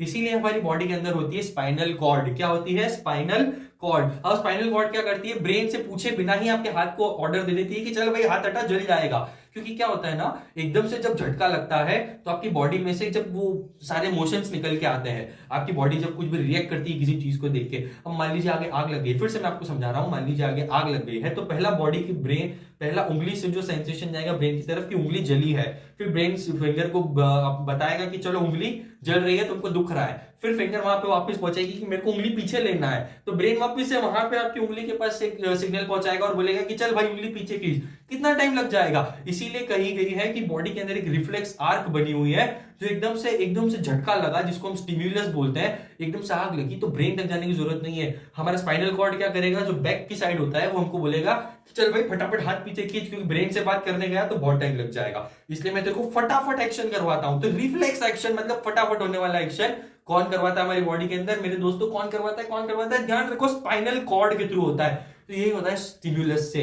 स्टिम्युलस क्या होता है? एकदम से लगने वाला झटका, चाहे वो करंट का हो, चाहे वो आग लग गई हो, चाहे किसी ने आपको पंच कर दिया, किसी ने चाटा मार दिया, एकदम से झटका लगा ना आपको, तो उसको कहा गया है रिफ्लेक्स एक्शन। समझ आए आप लोगों को? कंफ्यूजन तो नहीं हो रहा है? आगे बढ़ते हैं हम इस टॉपिक पे। तो चलो कुछ इंपॉर्टेंट पॉइंट्स पे बात कर ली जाए। ये सब कंप्लीट करने से पहले लाइफ प्रोसेस में कुछ छोटे मोटे पॉइंट्स मैंने छोड़ दिए थे, वो आपको मैं इजी लैंग्वेज में समझा देता हूं। अब बॉडी में एक ग्लैंड होती है जहां से हार्मोन्स निकलते हैं। क्या निकलते हैं? हार्मोन्स निकलते हैं। हार्मोन्स क्या करते हैं? बॉडी के अलग अलग एक्शंस को कंट्रोल करने में हेल्प करते हैं। तो बॉडी में ना एक पिट्यूटरी ग्लैंड होती है दिमाग में। कहां पे होती है? दिमाग में। वहां से एक हाइट हार्मोन निकलता है जिससे हाइट ग्रो होती है, ठीक है। उस हार्मोन का नाम आपको मेरे को कमेंट सेक्शन में बताना है। कि आप लोगों के लिए चैलेंज है, आप लोगों के लिए क्वेश्चन है, ठीक है। उसके बाद होती है थायराइड ग्लैंड। अब थायराइड ग्लैंड का काम क्या होता है? वो एक थायरोक्सिन हार्मोन निकालती है जो बॉडी में डाइजेशन को कंट्रोल करता है, बैलेंस करता है, ठीक है। उसको जरूरत होती है आयोडीन की। आयोडीन किससे मिलता है बॉडी में? नमक से मिलता है। किससे मिलता है? नमक से। इसलिए कहा जाता है कि आप जब खाना खाते हो उसमें नमक होना चाहिए, क्योंकि नमक जो होता है हमारी बॉडी की डाइजेशन के लिए बहुत ज्यादा जरूरी होता है, क्योंकि खाने के डाइजेशन को कंट्रोल करता है थायरोक्सिन हार्मोन, और थायरोक्सिन हार्मोन निकलता है हमारी थायराइड ग्लैंड में से, और उसको जरूरत होती है आयोडीन की, और आयोडीन मिलता है हमको नमक से, ठीक है। ऐसा नहीं कि भाई ठूस ठूस के नमक ही डाल रहे हैं हम खाने में, ये सब नहीं करना है हमको, पर बेसिक एक नीड होती है बॉडी की आयोडीन की, तो वो हमको थायरोक्सिन हार्मोन अच्छे से काम करता है। एकदम बढ़ भी गया तो वो भी थोड़ी प्रॉब्लम की बात है, इसलिए उसको बैलेंस करके रखना है हम लोगों को, ज्यादा नमक नहीं डालना है खाने में। करते हैं पैनक्रियाज की। तो पैनक्रियाज भी एक ऐसे ग्लैंड है जो बॉडी में ना ब्लड शुगर लेवल और इंसुलिन इन सबको मैनेज करके रखती है, इन सबको बैलेंस करके रखती है। ब्लड शुगर लेवल बॉडी में एकदम से बढ़ गया तो आपको डायबिटीज हो जाएगी, अगर आपका ब्लड शुगर कम हो गया तो भी आपको दिक्कत हो सकती है। तो बॉडी में ना शुगर भी मेंटेन होनी चाहिए, ऐसा नहीं कि एकदम ज्यादा हो गई एकदम कम हो गई, शुगर भी मेंटेन होनी चाहिए। तो इसको मेंटेन कौन करके रखता है? एक हार्मोन होता है जिसका नाम है इंसुलिन। क्या नाम होता है मेरे दोस्तों? रिपीट करो, इंसुलिन। अगर इंसुलिन एकदम से बढ़ गया तो बॉडी के अंदर क्या होता है? क्या होता है? डायबिटीज। इंसुलिन को कंट्रोल करना रहता है हम लोगों को। तो इंसुलिन जब बॉडी में एकदम बढ़ के अपना काम करने लगता है तो धीरे धीरे उसकी क्वांटिटी कैसी हो जाती है? खत्म होती जाती है पैंक्रियास के अंदर से। तो जो ब्लड शुगर लेवल है वो क्या हो जाता है? एकदम से बढ़ जाता है। तो उसको मेंटेन नहीं कर पाते हम लोग, इसीलिए पैंक्रियास क्या करता है? बॉडी में ब्लड शुगर लेवल को मैनेज करके रखता है और आपको डायबिटीज से बचाता है। ठीक है, तो मेरे दोस्तों चलो हम लोग आगे बढ़ते हैं टॉपिक में, जिसमें अब हम बात करने वाले हैं हाउ डू ऑर्गेनिजम्स रिप्रोड्यूस के बारे में। अब रिप्रोडक्शन क्या होता है भाई साहब? रिप्रोडक्शन प्रोसेस वो प्रोसेस होती है जिसके अंदर हम किसी नए बेबी को, किसी नए इन्फेंट को, किसी नए फीटस को बर्थ देते हैं। ठीक है, हम हमारी जनरेशन को आगे बढ़ाते हैं, हम रीजनरेट करते हैं। ठीक है, ये बड़ी बड़ी डेफिनेशंस को एग्जामिनेशन में पूछने ही वाला है, क्योंकि उनको पता है, सबको ही पता होती है। तो वो लोग जिन पॉइंट्स पे से क्वेश्चंस पूछेंगे, मैं वो क्वेश्चंस आप लोगों के लिए लेके आया हूं। ठीक है, इस चैप्टर में अब अपन बात करेंगे सबसे पहले एसेक्सुअल रिप्रोडक्शन की। वो रिप्रोडक्शन जिसमें मेल और फीमेल की जरूरत इन लोगों को नहीं होती। वैसे ये लोग नहीं होते, छोटे छोटे से क्रीचर्स होते हैं, छोटे छोटे से बैक्टीरिया, वायरसेस होते हैं। ठीक है, छोटे छोटे प्लांट्स भी होते हैं कुछ कुछ। तो ये होते हैं एसेक्सुअल रिप्रोडक्शन करने वाले, जिनको मेल और फीमेल गेमेट्स की जरूरत नहीं होती है। ध्यान रखना, मैंने फिर से बोल रहा हूं, मेल और फीमेल गेमेट्स की जरूरत नहीं होती है। तो रिप्रोडक्शन में आगे बढ़ते हैं। सेक्सुअल रिप्रोडक्शन में सबसे इंपॉर्टेंट है रीजनरेशन। क्या होता है रीजनरेशन? रीजनरेशन ऐसा होता है ना कि एक बॉडी का पार्ट अगर टूट के गिर गया है तो उसी बॉडी पार्ट में से पूरी की पूरी नई बॉडी क्रिएट हो जाती है। ठीक है, रीजनरेशन वाली प्रोसेस होती है। रीजनरेशन का एक एग्जांपल अपन लेके चलते हैं, वो होता है प्लानेरिया और हाइड्रिया। ठीक है, प्लानेरिया और हाइड्रा, ये दो एग्जांपल्स आपको ध्यान रखने हैं। आगे बढ़ते हैं, फ्रेगमेंटेशन, ये भी बहुत इंपॉर्टेंट है। फ्रेगमेंटेशन का एग्जांपल ध्यान रखना है हम लोगों को। स्पाइरोगायरा कौन होता है मेरे दोस्तों? स्पाइरोगायरा। क्या होता है स्पाइरोगायरा? ये फ्रेगमेंटेशन करता है। ठीक है, एमसीक्यू में सवाल आ सकता है कि फ्रेगमेंटेशन कौन करता है, कैसे करता है। तो हम किसका नाम लेने वाले हैं? सबसे पहले स्पाइरोगायरा का। ठीक है, उसके बाद की एक प्रोसेस और होती है जिसमें होता है स्पोर फॉर्मेशन। मैं इनकी डिटेल्स आप लोगों को क्यों नहीं बता रहा हूं? मैं इसलिए नहीं बता रहा हूं क्योंकि अगर ये बताने गए तो बहुत लंबा टाइम जाएगा और इनसे रिलेटेड क्वेश्चंस नहीं पूछे जाते हैं। भाई साहब, क्या होती है स्पोर फॉर्मेशन, क्या होता है फ्रेगमेंटेशन, क्या होता है रीजनरेशन? अरे ये बच्चों वाले सवाल है, ये 6-7 के बच्चों से पूछे जाते हैं, तुमसे नहीं पूछेंगे। वो पूछेंगे इसकी एग्जांपल्स। तुमको याद है, तुमको पता है कौन सा ऐसा एनिमल है जो स्पोर फॉर्मेशन करता है? ठीक है, तो मैं तुमको बता देता हूं आज। तो स्पोर फॉर्मेशन कौन करता है? तुमको पता है? तुमको पता है? नहीं पता है तो मैं बता देता हूं। राइजोपस कौन करता है मेरे दोस्तों? राइजोपस। ये एग्जांपल्स हमको याद रखने हैं, बहुत इंपॉर्टेंट एग्जांपल्स है, क्योंकि ये एमसीक्यू में पूछे जाते हैं। ठीक है, तो एमसीक्यू से हमको बचना है भाई साहब, क्योंकि क्या है ना, एमसीक्यूज नंबर दिला देते हैं कभी कभी। अगर आप क्वेश्चंस बड़े बड़े नहीं कर पाओ, केस स्टडीज आपकी भूल जाओ, तो एमसीक्यूज में नंबर आप बना सकते हो। ठीक है, अब आगे बढ़ते हैं हम लोग। ये हो गया एसेक्सुअल रिप्रोडक्शन। अच्छा, इसमें एक और इंपॉर्टेंट पॉइंट मैं आप लोगों के लिए भूल गया हूं, वो है वेजिटेटिव प्रोपोगेशन। अब ये भी बहुत लंबी प्रोसेस है, लेकिन हमको ना इसके कुछ इंपॉर्टेंट पॉइंट्स ध्यान रखना है। क्या होता है वेजिटेटिव प्रोपोगेशन के इंपॉर्टेंट पॉइंट्स? तो आपको बता देता हूं, स्क्रीन के ऊपर भी डिस्प्ले हो रहे होंगे। कुछ इंपॉर्टेंट पॉइंट्स है, 2-3 ये छोटे छोटे, फटाफट रिवीजन कर लेते हैं, आगे बढ़ते हैं, क्योंकि ज्यादा पूछा नहीं जाता है वेजिटेटिव प्रोपोगेशन में से। वो क्या है ना, वो टंग ट्विस्टर है ये थोड़ा, वेजिटेटिव प्रोपोगेशन। ठीक है, हाँ, तो मैं क्या बता रहा था? हाँ सॉरी, इंपॉर्टेंट पॉइंट्स हम इसकी बात करने वाले थे। अब क्या है इसके इंपॉर्टेंट पॉइंट्स, एक बार देख लेते हैं हम लोग। सबसे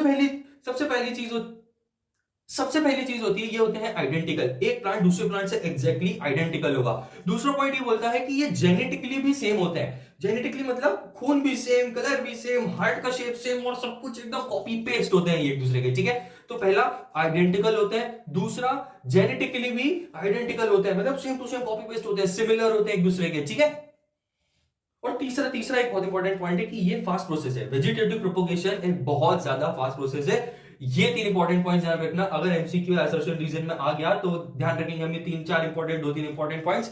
इसके अलावा ज्यादा लोड लेने की जरूरत नहीं है। ठीक है, क्या होता है? आइडेंटिकल होते हैं, जेनेटिकली सिमिलर होते हैं, और तीसरा पॉइंट फास्ट होता है वेजिटेटिव प्रोपोगेशन। ठीक है, तो ये टंग ट्विस्टर को हम भूल जाते हैं, हम अपन बात करते हैं मेल और फीमेल। वैसे प्लांट्स की भी बात करनी है। ठीक है, तो पहले प्लांट्स का कर लेते हैं, फिर मेल फीमेल पे जाएंगे। पता है मुझे, तुम वेट कर रहे हो, तो बात करते हैं हम लोग प्लांट्स के बारे में।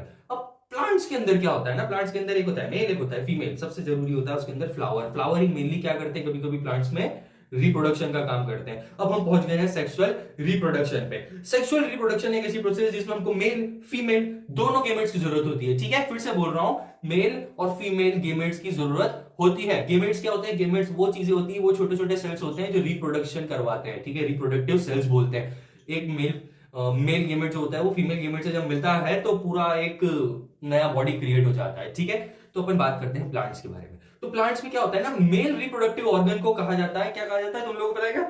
मेल रिप्रोडक्टिव ऑर्गन को कहा जाता है एंथर और फिलामेंट। फिर से बोल रहा हूं मैं, क्या बोला जाता है? एंथर और फिलामेंट। इन दोनों को मिल के बनता है स्टेमेन। स्क्रीन के ऊपर डिस्प्ले हो रहा होगा, नाम बहुत क्लियर है। स्टेमेन एक क्या होता है? स्टेमेन एक मेल रिप्रोडक्टिव ऑर्गन है, ठीक है। अब अपन फीमेल रिप्रोडक्टिव ऑर्गन की बात करते हैं। प्लांट्स के अंदर बोल रहा हूं, फिर से रिपीट कर रहा हूं, इंसानों की बात नहीं कर रहे हैं, प्लांट्स और फ्लावर्स की बात कर रहे हैं, ठीक है। तो इनमें कौन कौन सी होती है? इनमें तीन चीजें होती है, तीनों मिला के बनता है पिस्टल। ये हमारे बिहार में, यूपी में चलने वाली बंदूकें नहीं है कि भाई पिस्टल चला दी डुजूम, वो सब चीजें नहीं है। ये मिर्जापुर मार्ग में देखना, अभी ये चैप्टर देख लो, बहुत इंपॉर्टेंट है। बहुत सारे क्वेश्चंस बनते हैं, अजीबो गरीब क्वेश्चंस बनते हैं, नाम भी अजीब अजीब है। जैसे कि ये फीमेल रिप्रोडक्टिव ऑर्गन के नाम आप देख लो, कितने अजीब अजीब से नाम है। सबसे पहला नाम होता है ओवरी, ठीक है। ओवरी के बाद आता है स्टाइल, स्टाइल के बाद आता है स्टिग्मा। ये बहुत तीन इंपॉर्टेंट चीज है। मैं पूरी प्रोसेस लिखने नहीं बैठूंगा क्योंकि इतनी सारी लंबी प्रोसेस कोई नहीं पूछेगा, वो भी नहीं चाहते कि बच्चा इतना लिखे, उसको सब पता होता है ऑलरेडी, ठीक है, क्योंकि ये सब हम बचपन में पढ़ चुके हैं। तो क्वेश्चंस कहां से बनते हैं? क्वेश्चंस बनते हैं कि क्या है उसकी बेसिक प्रोसेस, कौन सा ऐसी जगह है जहां पे फर्टिलाइजेशन होता होगा, ये कौन सा ओवरी क्या बनाती है, ओव्यूल क्या बनाता है, इस टाइप के क्वेश्चंस पूछे जाते हैं आपके 10th की एग्जामिनेशन में। इतना ध्यान रखना, डायरेक्ट क्वेश्चंस कि भाई इसकी प्रोसेस लिख दो, उसकी प्रोसेस लिख दो, ठीक है, उसकी डेफिनेशन लिख दो, ये सब नहीं पूछेंगे। वो ये पूछेंगे कि कौन सी चीज कहां बनती है, किस चीज से क्या बनता है, क्योंकि ये सब हम बचपन में पढ़ चुके हैं, इसलिए वो बार बार एक ही चीज रिपीट नहीं करेंगे, क्योंकि 10th की बोर्ड्स है यार, कोई बच्चों की एग्जाम नहीं है।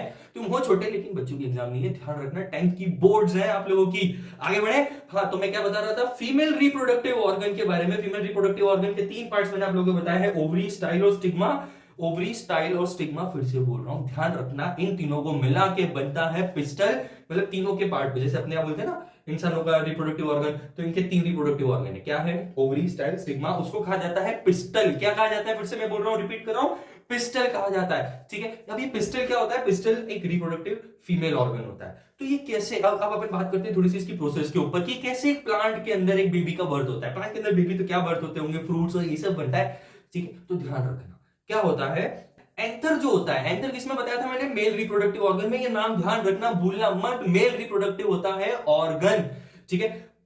आई एम सॉरी, क्या बोल गया मैं? ध्यान रखना, मेल रिप्रोडक्टिव ऑर्गन होता है एंथर, ठीक है। तो मैंने थोड़ा आगे पीछे कर दिया, थोड़ा सा गलती हो जाती है, हम भी इंसान है, ठीक है। आगे बढ़े। मेल रिप्रोडक्टिव ऑर्गन एंथर के ऊपर, एंथर एंथर एंथर एंथर, ध्यान रखना, एंथर के ऊपर होता है पॉलन ग्रेन्स। क्या पाए जाते हैं मेरे दोस्तों? Pollen grains. ये होते हैं मेल रिप्रोडक्टिव गेमेट। क्या होते हैं? Male reproductive gamete. कौन होते हैं? Pollen grains. ध्यान रखना मेरे दोस्तों।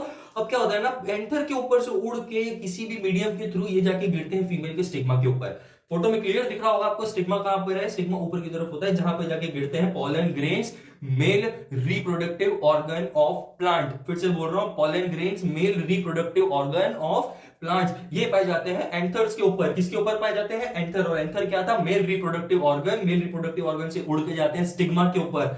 स्टिग्मा होता है फीमेल रिप्रोडक्टिव ऑर्गन, उसमें जाते हैं। फिर ये क्या करते हैं? धीरे धीरे स्टाइल और स्टिग्मा, स्टाइल के थ्रू नीचे नीचे नीचे आते हैं ओवरी के अंदर। किसके अंदर आते हैं मेरे दोस्तों?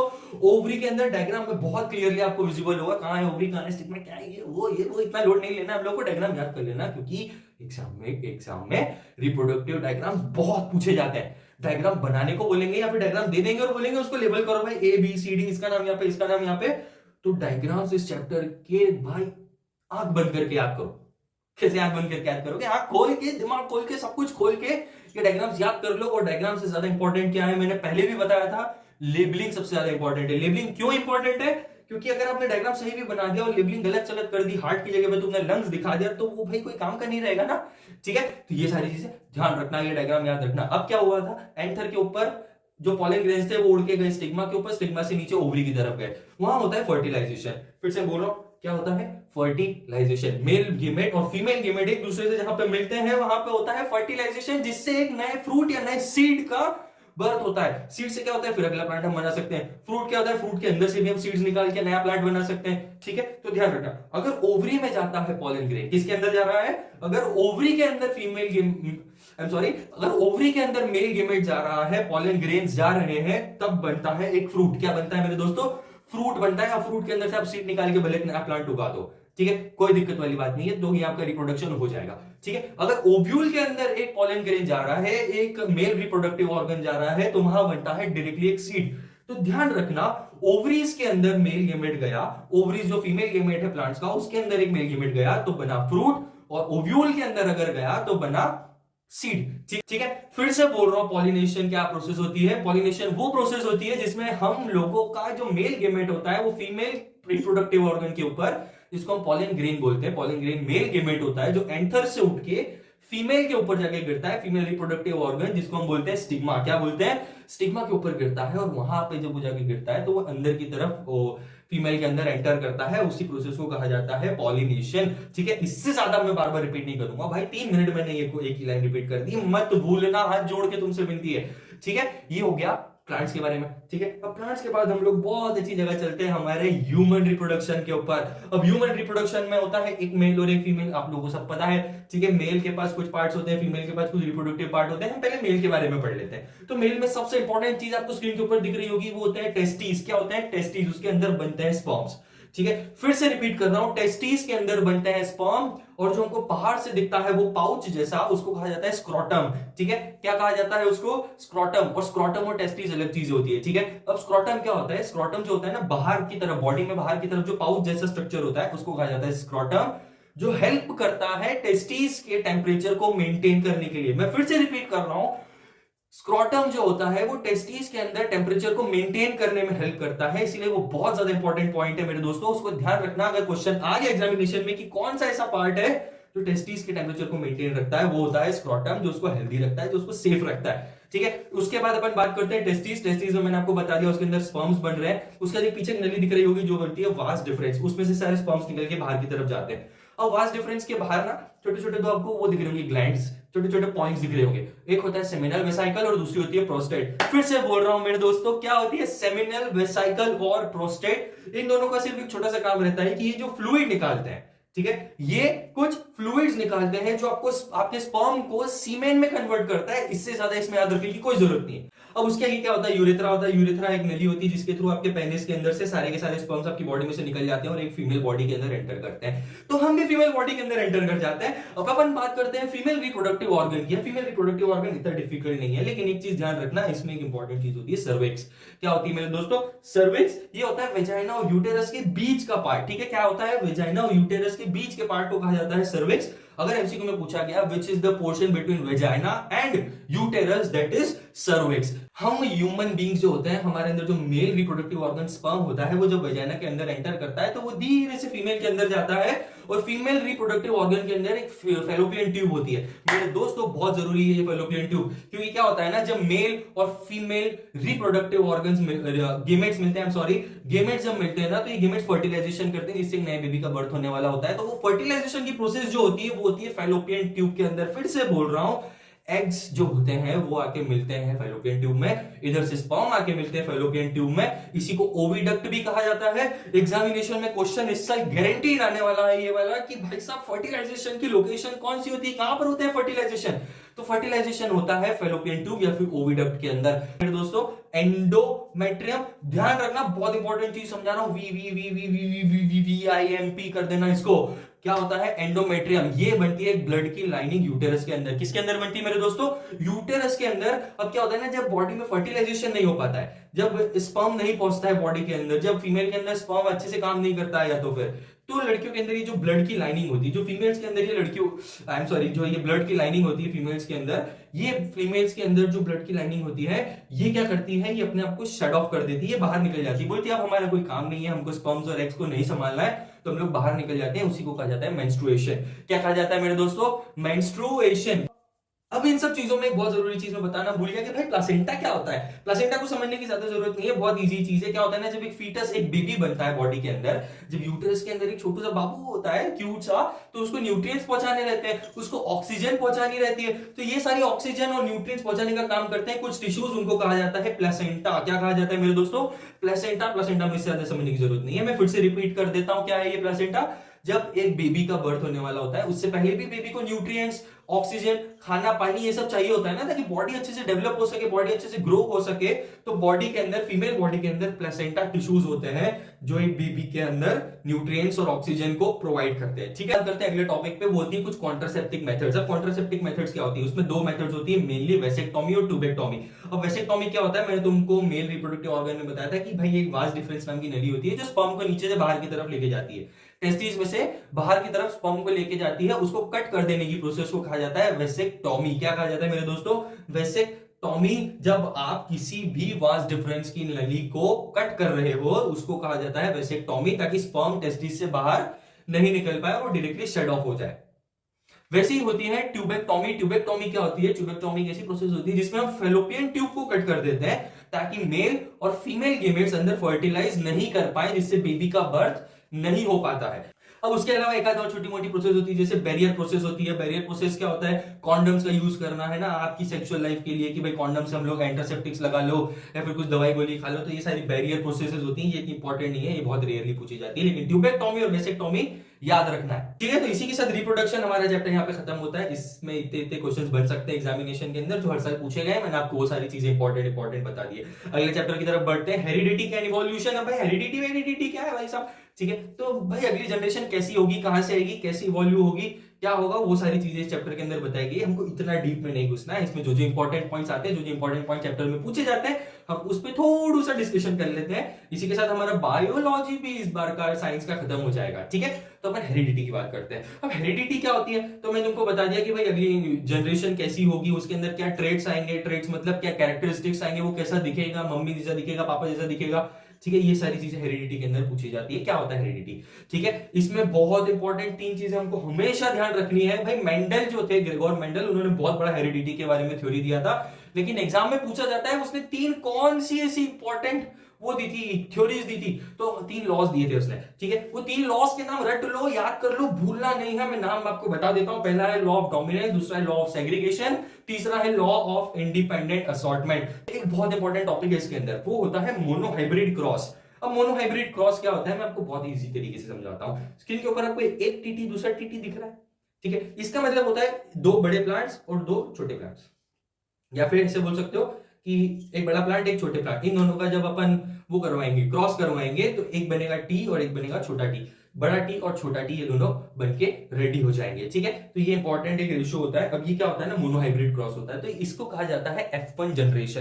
ये बड़ा कंफ्यूजिंग सा चैप्टर है, तो ध्यान रखना। जब टी कैपिटल टी और एक कैपिटल टी और एक छोटा टी एक दूसरे से क्रॉस करेंगे तो बनेगा एक कैपिटल टी और एक छोटा टी, वो होता है F1 जनरेशन। और जब भी कोई अगली जनरेशन आती है, फिर से बोल रहा हूं, जब भी कोई अगली जनरेशन आती है तो उसका जो रेशियो होता है, वो अगर टॉल का पूछा जाए कि भाई टॉल प्लांट का रेशियो क्या होता है, तो वो होता है 3:1 का। किसका होता है मेरे दोस्तों? 3:1 का। ये रेशियो ध्यान रखना बहुत ज्यादा इंपॉर्टेंट है, ठीक है। तो ये रेशियो अगर याद रहेगा ना आप लोगों को कि टॉल प्लांट का रेशियो क्या होता है एक मोनोहाइब्रिड क्रॉस के अंदर, तो वो होता है 3:1। ध्यान रखना। F1 जनरेशन मैंने आपको बता दी, बड़ा टीटी और इनटू करा, अगर उसको क्रॉस करवाया एक बड़े टी से और एक छोटे टी से, तो इन दोनों की जो जनरेशन निकल के आई है वो F1 जनरेशन है, मतलब पहली जनरेशन है। वो F1 जनरेशन कैसी निकल के आई है, फिर से बोल रहा हूं, बड़ा टी और छोटा टी दोनों का मिक्स होता है, ठीक है। तो ये होती है F1 जनरेशन, इसी को हम कहते हैं मोनोहाइब्रिड क्रॉस। जैसे ये मोनोहाइब्रिड क्रॉस हमने कराया, वैसे एक छोटा सा होता है डाइहाइब्रिड क्रॉस। डाइहाइब्रिड क्रॉस में ज्यादा कुछ याद रखने क्वेश्चन नहीं, बहुत रेयरली इससे सवाल पूछे जाते हैं, लेकिन इसका भी एक छोटा सा रेशियो है, वो है 9:3:3:1। याद रख लो 9:3:3:1। ये बहुत रेयरली पूछा जाता है, लेकिन कभी पूछ लिया तो आपको याद रखने में आसानी होगी। इसका रेशियो क्या होता है, रेशियो पूछते ज्यादा कुछ नहीं पूछते, तो रेशियो क्या है इसका 9:3:3:1। ये है इसका जीनोटाइपिक रेशियो। डाइहाइब्रिड क्रॉस का बोल रहा हूं मैं फिर से मेरे दोस्तों, डाइहाइब्रिड क्रॉस का रेशियो एक बार और याद करवा देता हूं, वो है 9:3:3:1, 9:3:3:1, ठीक है। ये है आपका जीनोटाइपिक रेशियो, किसका? डाइहाइब्रिड क्रॉस का, ठीक है। अब बात करते हैं बहुत इंपॉर्टेंट 2 पॉइंट्स की। पहला है हैप्लॉइड और डिप्लॉइड। अब तुम लोगों को पता है हैप्लॉइड और डिप्लॉइड क्या होते हैं? मैं बताता हूं, वैसे तो तुमको पता ही होगा, आ गए हो 10th में, इतना तो पता ही होगा, नहीं पढ़ा रहा मैं, जाओ भाई टेंशन मतलब मैं बताऊंगा हैप्लॉइड और डिप्लॉइड क्या होते हैं। अब मैं तुमको बहुत इजीली समझाता हूं। क्या होता है ना, मेल और फीमेल के अंदर कुछ क्रोमोसोम्स पाए जाते हैं। फिर से बोल रहा हूं, मेल और फीमेल के अंदर कुछ क्रोमोसोम्स पाए जाते हैं, जिससे हम सेक्स डिटर्मिनेशन भी करते हैं, वो हम आगे पढ़ेंगे। लेकिन जब एक सिंगल टाइप के क्रोमोसोम्स हो, एक सिंगल टाइप के क्रोमोसोम्स हो, जैसे फीमेल जो होती है वो बनती है सिंगल टाइप के क्रोमोसोम से, वो होता है एक्स क्रोमोसोम्स। जब ये 2 मिलते हैं तो वो कहलाता है हैप्लॉइड। क्या कहलाता है? हैप्लॉइड। हैप्लॉइड मतलब सिंगल टाइप के क्रोमोसोम्स, और डिप्लॉइड मतलब नाम से क्लियर, डी मतलब 2। तो 2 अलग अलग टाइप के क्रोमोसोम्स जो मेल्स के अंदर पाए जाते हैं वो होते हैं एक्स और वाई। तो दो अलग अलग टाइप के क्रोमोसोम जब पाए जाते हैं तो उसे कहा जाता है डिप्लॉइड, और जब एक टाइप के क्रोमोसोम मिले तो उसे कहा जाता है हैप्लॉइड। ये दो इंपॉर्टेंट, बहुत ज्यादा इंपॉर्टेंट पॉइंट्स है मेरे दोस्तों, इसको याद रख लो।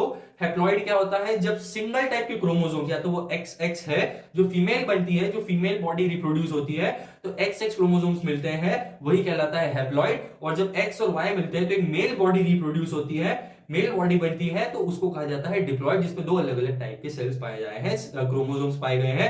एक होता है X और एक होता है Y। तो ये हो गया हैप्लॉइड और डिप्लॉइड। बहुत इंपॉर्टेंट पॉइंट है, कोई नहीं पढ़ाएगा, ज्यादा लोग नहीं बताते इसके बारे में, तो मैं तुमको थोड़ा सा डिटेल में बता दिया है, कभी पूछ ले एग्जामिनेशन में। उसके बाद बात करते हैं सेक्स डिटर्मिनेशन की। सेक्स डिटर्मिनेशन में तुमको इसमें थोड़ा सा समझा दिया है। क्या होता है ना, जब बॉडी रिप्रोड्यूस कर रही होती है तो उसके अंदर कुछ क्रोमोसोम्स आपस में मिल जाते हैं। एक सवाल एग्जामिनेशन में आपके आएगा कि भाई साहब ऐसा कौन सा फैक्टर है, मतलब कौन है, फादर है या मदर है, किसके ऊपर एक बेबी का बर्थ डिपेंड करता है? तो हमेशा ध्यान रखना, एक फादर के ऊपर एक बेबी का बर्थ डिपेंड करेगा।